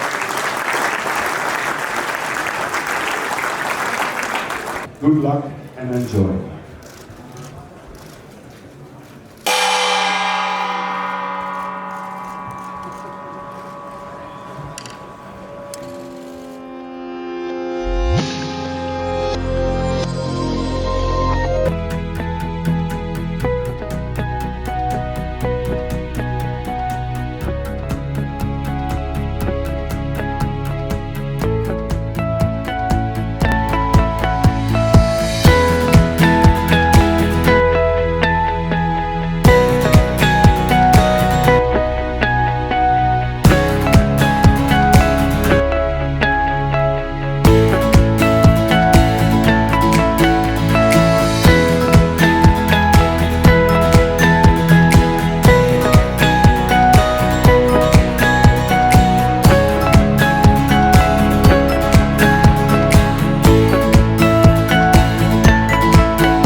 Hello everyone, and welcome back to our live coverage of round 2 here in Wijk aan Zee, the 2017 Tata Steel Chess Tournament. We have 5 results so far in the books for round 2. 4 games were agreed draw. The most recently agreed draw game was between Anish and Wesley. Hard-fought game, but a draw. But we do have a result in the All-Indian matchup, as Pentala has defeated his countryman in a nice game. Unfortunately for the local Dutch fans, Loek van Velde has blundered. I think time trouble was a cause for that against our tournament leader, Pavel Elyanov. Let's go back to the position that I had left it with Nick. It was about these parts. We had just seen this move, bishop d5 by Pavel attacking the queen. Queen went to a4, bishop back to d6. The rooks were traded. Luke played knight e1. And after knight e4, I like black's control over the d5 and e4 squares. These black's pieces make a very pleasing impression. Having said that, I don't think the position's that bad for Luke at this exact moment. Rook d4, knight d3, the knight is coming to f4, but this move, h2, h4, that was excessively optimistic by Luke. And after h4, things went south in a hurry. King h7, knight f4, check, and maybe it was the strength of this move, queen d8, obviously threatening this pawn on h4 that Luke underestimated. And after queen d8, knight h3, snipping a pawn, queen takes h4, queen e8, rook c4, and Luke tried an exchange sacrifice, but Pavel had all the answers, and they have reached this position, move 40, but it's already very, very bad news indeed for Luke van Velde. If he was to try, just a second, I had this really cool variation in mind. Now I almost forgot what I was going to do. What was I going to do? I think it's just simply check. There's a check that I liked. Was it this check followed by this? Here I came on air and I was all prepared, and now I suddenly had a brain freeze. I know I did something really clever. And now I've got to think of what was my cleverness. That was it. Sorry. In case of e7, I have queen h4 check. That was my cleverness. So that if you draw back with your king, then I have rook check, and I'm picking up the bishop and checkmating your king. And if you play after queen h4 check, bishop h3, then I'm in time to capture this pawn on f2 with check, winning the game on the spot. So it looks like Pavel is going to start the tournament in a glorious fashion with 2 out of 2. Let us go to I'm hoping that Pentala is going to join us so that he can show his game with Abidan, so I won't go into that game right now. Instead, I'll go back to the game of Magnus Carlsen, and I'm told I have a great tweet by Sergey. Sergey says, the only reason why I played a3 against Anish is that I forgot my adapter to my laptop, and I had to create new ideas. Okay, that's too good. That's too good. I'm a little bit skeptical, but it makes for a very, very nice tweet indeed. Bravo, Sergey. It did get the approval of the world champion, who does look like he's well on his way to securing his first victory against Radislav Wojtkiewicz. Wojtasek. Sorry, I always get that wrong. When we left it, we had just seen this moves King G7, King G2 by both players. The rook went to D7, and now this crafty little move Queen D1 by Magnus. Magnus has this nasty little threat of playing C2, C3 with a tempo against the queen on B4, and then this queen on D1 and this rook on A2 are conspiring to capture the pawn on A4, and that will be a 2-pawn advantage, and that will be 2 pawns too much. So against Queen D1, Rook F6 was the answer. Well, that looks like it's just not preventing White from carrying out his threat, and it looks to me like C2, C3 is about to do enough to win the game.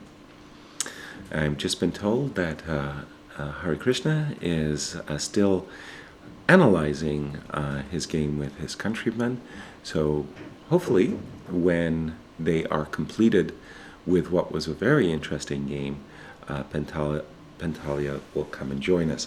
So after the move C2, C3, I don't see how Radislav can make this difficult for his opponent. Just a second. So I'm looking at takes. Okay, I can see one cheapo in the position that after takes, there's something like a queen takes e4, and thanks to the pin, okay, there is a tactic there that Magnus has to avoid. But he simply played rook takes f6, king takes f6, and again, I see this, whoops, new main line, king takes f6. I see this move c2, c3. It still attracts my eye. c2, c3 takes, check, king has to go back, takes, and now what is black going to do? Well, he has to maintain his pawn on a4 with the move queen back to b5. I want to play to continue the line. I want to play c4 with the idea of e5, queen check, and also this rook capturing this pawn on a4. This looks positionally overwhelming for Magnus.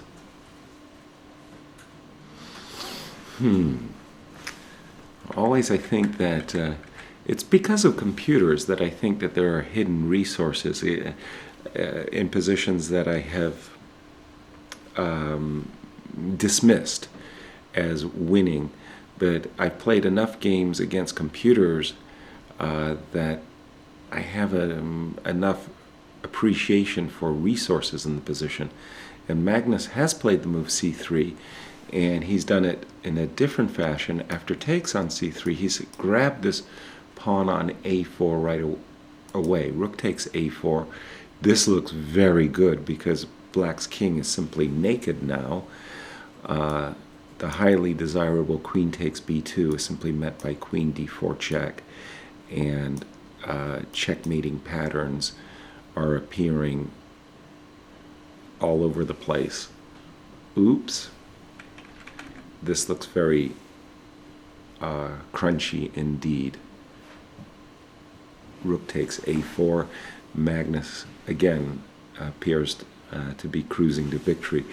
Something similar could happen, for example, after queen c5 to the other line that I was mentioning. 2 pawns, it's overkill.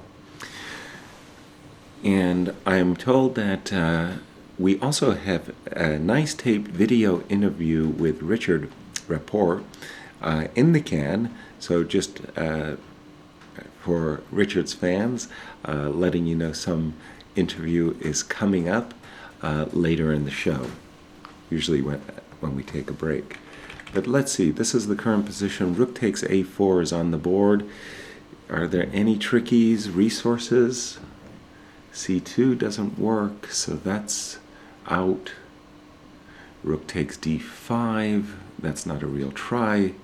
Queen f3 check, and the queen is hanging, left hanging. No, I just don't see any way to for black to make this a struggle. It looks like white is just going to be 2 pawns up with a dominant position. So again, we have 5 results. The other pending game that I have is Luc Van Velde. Let's see, when we left it, we just left it around these parts. Queen takes g5. I was showing why the move e6, e7 loses. Luc tried bishop h3. Rook h4, nasty, with a very big threat of queen g4 and checkmate. f2, f3 was played, and f4. Ooh, very big threat of checkmate. And we have pawn takes on f4, rook takes f4, and this is simply winning. Exchange to the good, and pawn. The problem is if we play a move like queen d7, there's another pawn to be had. Rook takes f3, and there's a deadly check lurking on the g3 square. So this looks like Pavel is well on his way to securing his second tournament victory in a row, and he will be our clear tournament leader. And I think we have a signing of the score sheets. Yes, indeed. World champion Magnus Carlsen winning his first game in his campaign to become the first player to win 6 times here in Tata Steel. He is the defending champion of 2016 as well as 2015. He's going for a hat trick. He's on the scoreboard with his first victory over the Polish Grandmaster Radoslav Vucetevich. I'm just so terrible with names. But it was a nice game by Magnus. This rook takes a4. I'm wondering where, and we have also Luc Van Velde has just resigned. So I believe all the games of the Masters group is now in the can. And let me just say that I thought that it came later. There was this terrible error, queen c6, that hung the pawn on e5. There was a tactical trick that Radoslav missed. He had intended to meet queen takes e5 with the move bishop d6. And mentally, he had thought that the pawn on e5 was untouchable because of the skewer of the rook. Magnus had spied a very nice victory with takes on g6, takes on f7, sacrificing his queen, and following it up with a checkmating attack with rook g8. So after queen takes e5, rook e7, it was all downhill from here for the Polish Grandmaster, and Magnus won. Well, quite an exciting round indeed, as we have 3 wins in the Masters group. Let me just take a look at the challengers for a moment. I didn't see the result. Oops, excuse me, that wasn't what I wanted. Let me just see what has happened in the challengers. Okay, I'm on the wrong file. Still on the wrong file. That was yesterday's game. All right, so a lot of games still in progress, but Gawain Jones has won against Sopico.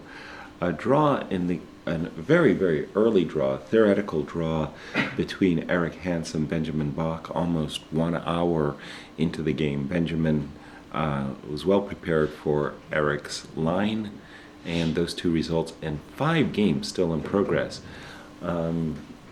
Let me just take a look at the game of between the two junior stars, Jeffrey Jean White versus Jordan Van Forest. We actually saw this game earlier when Robert Rees was with me. Let's see. I think it was about these parts. We just saw the move Queen B6 and Queen D3, a suggestion of Robert, was played by Jeffrey. Knight back to C6. Oops, I did it wrong. Let me turn off my auto update. Sorry. These black guys played a lot of moves. Queen D3, Knight C6, Knight G2, A5, Bishop F4, Rook D1, and Jordan's knight was doing a nice little pirouette. And Jordan's getting an initiative at the cost of a pawn, but this very powerful pawn on A3 is certainly good compensation. I think Jordan has been playing for a win, but is it enough? I have my doubts. Now, maybe he's overplayed his hand. The extra pawn and this knight now attacking the bishop. I might prefer Jeffrey's position.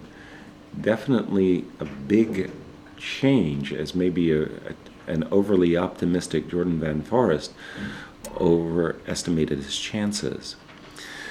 So I think now would be a good time to check out a video of Richard Rapport, and hopefully when we get back we'll have a guest joining us. In the meanwhile, enjoy the following interview with Richard.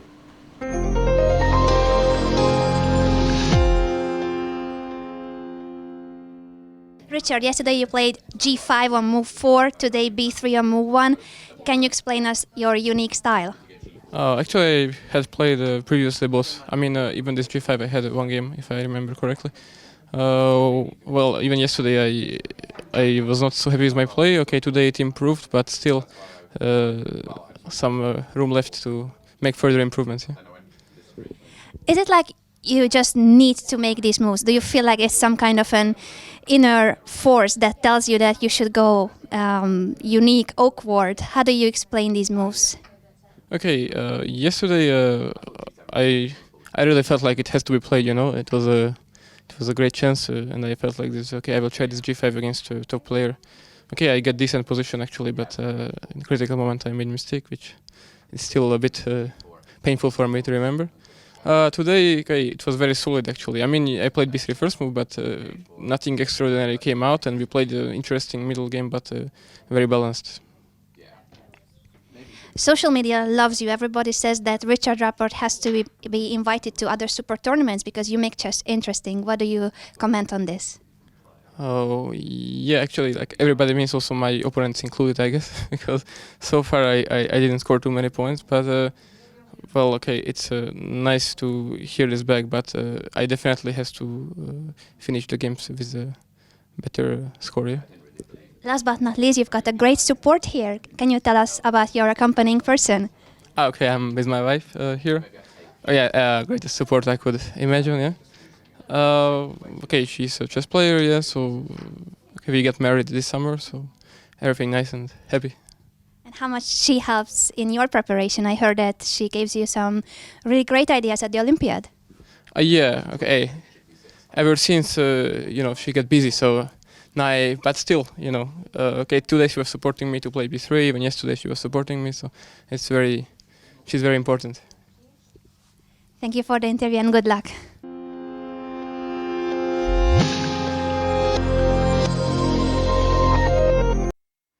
Hello, everyone, and welcome back to our live coverage of the 2017 Tata Steel Chess Festival. During our break, I was just having fun with Pantalia over here. Welcome to our show. Congratulations today. I was sharing with him that knight takes e4. I lost the game as a child. And your opponent, near 2,700 player, has played it. Please, well, actually, you can yeah, just hit the sure. cursor. Yeah. Okay. I think until this moment, he already had a game against Kuzubov. So this was Later on, all he theory. said, yes. Okay. And he was trying to recall what was played in that game. Mm-hmm. And he went c6 here. I probably should have gone a3 here because I played this strange move rook at d1. Mm-hmm. I think okay.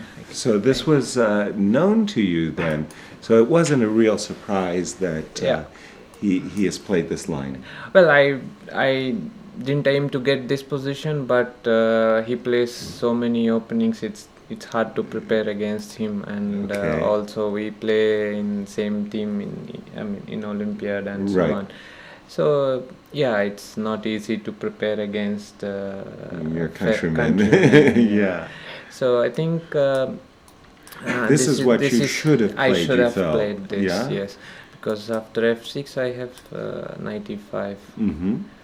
and yeah, in the game I played this. I think Rook he played d1, a3, and well, this position I think black is doing completely fine. I mean, Right. okay, he has this c6 weakness, but on the other hand, he has double bishop, and I don't think he's worse here. Right. Just this is a nice trap. Oh, sorry, this is a nice trap here. Oops. You got your hand caught in yeah, the cookie yeah. jar there. So I went rook c1, and okay, I think until this point it was fine here. It kind of reminded me a little bit of a Queen's Gambit decline. Yeah. But Yeah, just I normally don't speaking, have you the don't- f2 pawn and Right. h7 pawn, so Exactly. it's not easy to break on the queen side. I mean, of course, I would like to have f2 pawn with h7, and Exactly. I can go on knights and so on. And press. yeah. But here e3 is weakness, and well, I think this is about equal here because I cannot Agreed. make any progress here, and I don't know why I played knight d2 here, because I could this is what happened after repeating 2 times, and Mhm. he could just wait here with, I don't know, king g8 or any move other than king g6, because after g4 His bishop can go back. yes, and Mhm. it's important to have this diagonal and keep some counter chances, and somehow he well, in the game I played knight f3 and he played king g6. I see 3 minutes, so and then I took my chance and went g4. Right. Here maybe I mean, we were short on time, and I thought this is very dangerous to play from black side when Absolutely. It's very bold, isn't yeah. it? No, but I mean, he found all the good moves here, and I think just here king f7 is the move he should have played, and actually I missed this move because initially I thought I'm better here, but after rook g8 somehow I mean, rook h7 is not there, so that's my main problem. Mm-hmm. And yeah, I mean, probably I will get back this pawn with some exchanges, and maybe it will end in a draw Yes. eventually. But Right.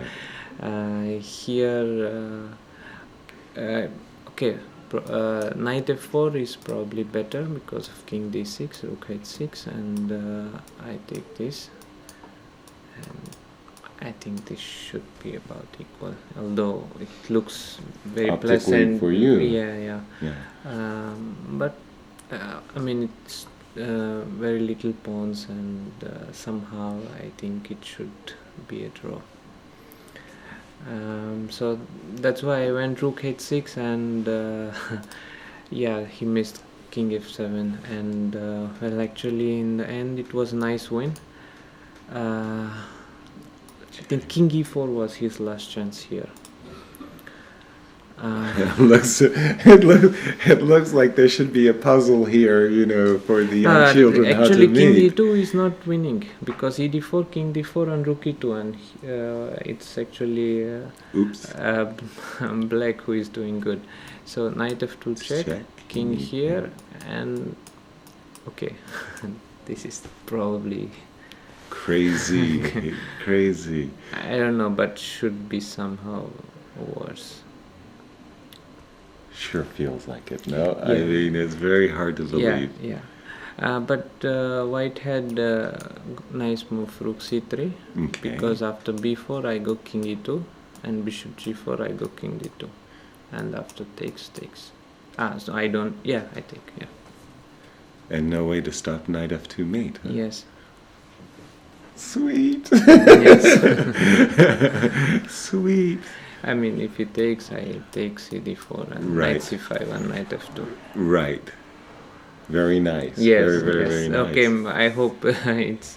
I hope it's Computer- right. I hope it's right. Computer approved. Yeah. Okay. I Very mean, good. maybe I'm wrong, but yeah, rook c3. It's nice variation. I didn't see during game, but during postmortem, I saw that rook c3 is possible here. Right. Because now bishop d4 and the same I have. I mean, kind of many tempos up here, and no, maybe it's even. It looks like a checkmate, no? Yeah, Knight should be f3 somehow check mate. and rook h5 perhaps. D4 knight d2. Yes, Yes. this d4 and knight d2. Sweet. Yeah. You're trying to make a composition. How to checkmate in the middle of the board. Well, because if I don't win immediately, then I mean it's with just 2 pawns and the knights, it can be draw in some kind of weird stuff. Right. So it's With the I winning should- advantage can disappear quickly. I think he just missed rook g3 because after knight f4 he's still fighting With rook e3, yeah. rook e3. Right. Actually, he's better. Oops. But rook g3 Yeah, rook was in G3. fact Rook in- g3 and yeah, mate is coming next. Very nice, very nice. Thank You obviously you always want to win, but you kind of feel a little bit awkward beating your countrymen. But you take the points as they come. Yeah, I mean, for me, well, it's not easy to play against, I mean, I The play. brotherhood pairing. Yeah, something like, he is in same team in Spain and in Olympiad and, various team competitions, Asian team and other competitions. And of course, we also discuss and, analyze after the matches Of and course. so on. But we are, we are fighting here, and okay, every win is nice here. Exactly. And and we have 11 more games to go. Absolutely. Pantalia, thank you so Thank much you. for joining Thank us. you. It was wonderful. Everybody, Pantalia Hare Krishna on his victory here in round 2, and we'll come back shortly after this. Thank you so much again. Thank you. Okay. Yeah, we'll tell the result.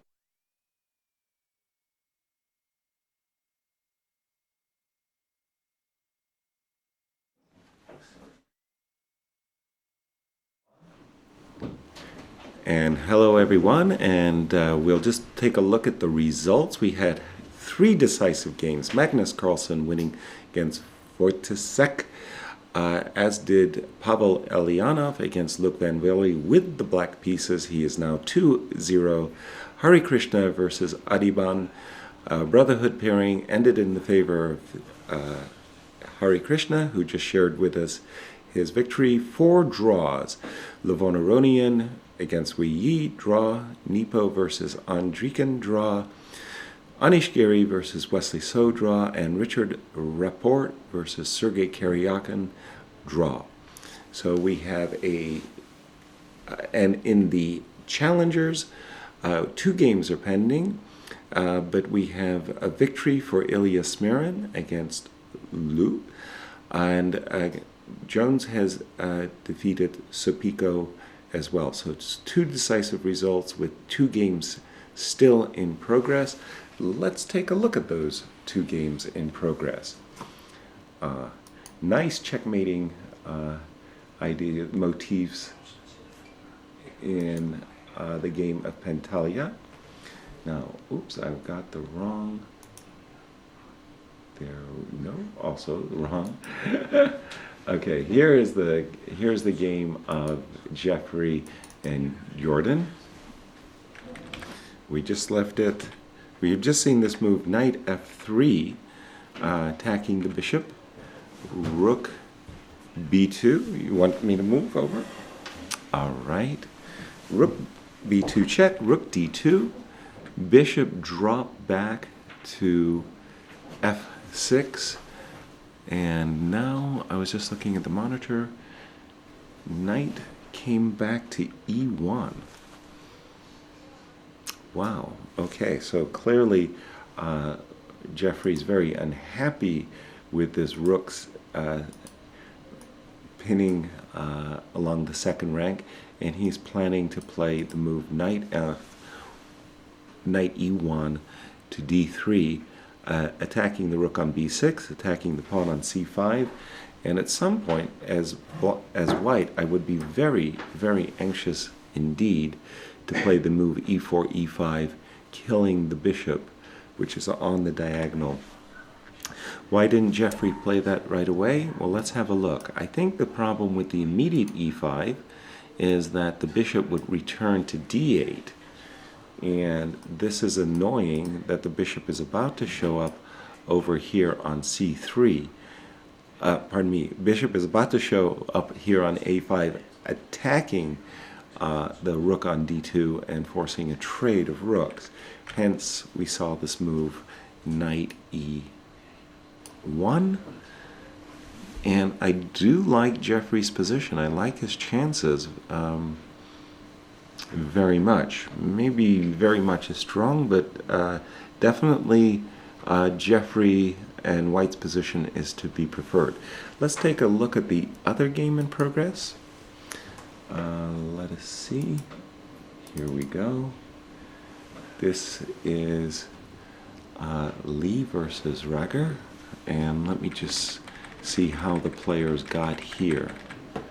It looks like a very nice Benko Gambit ending for black. Great knight on c5. Great knight on c5 versus passive bishop on g2.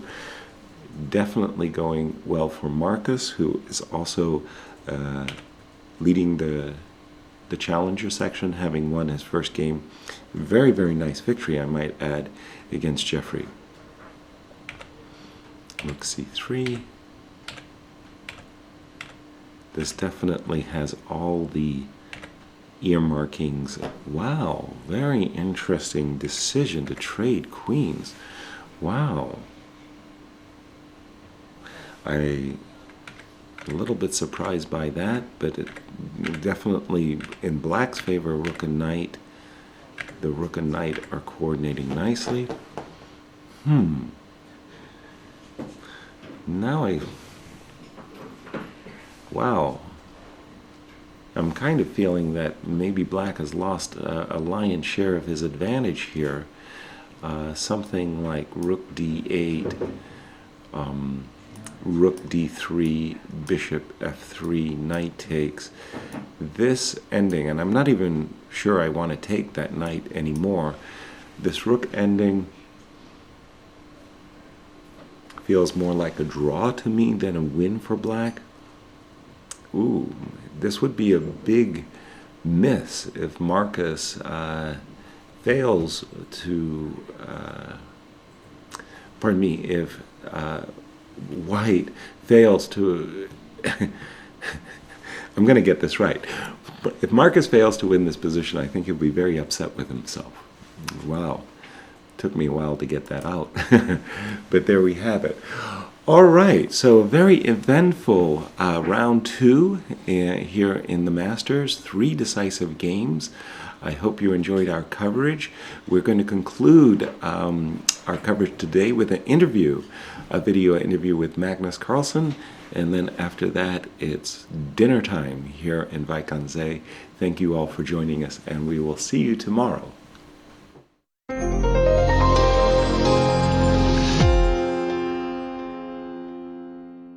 Are you going to give me an interview every day? Probably not, no. If you keep on winning? We'll see.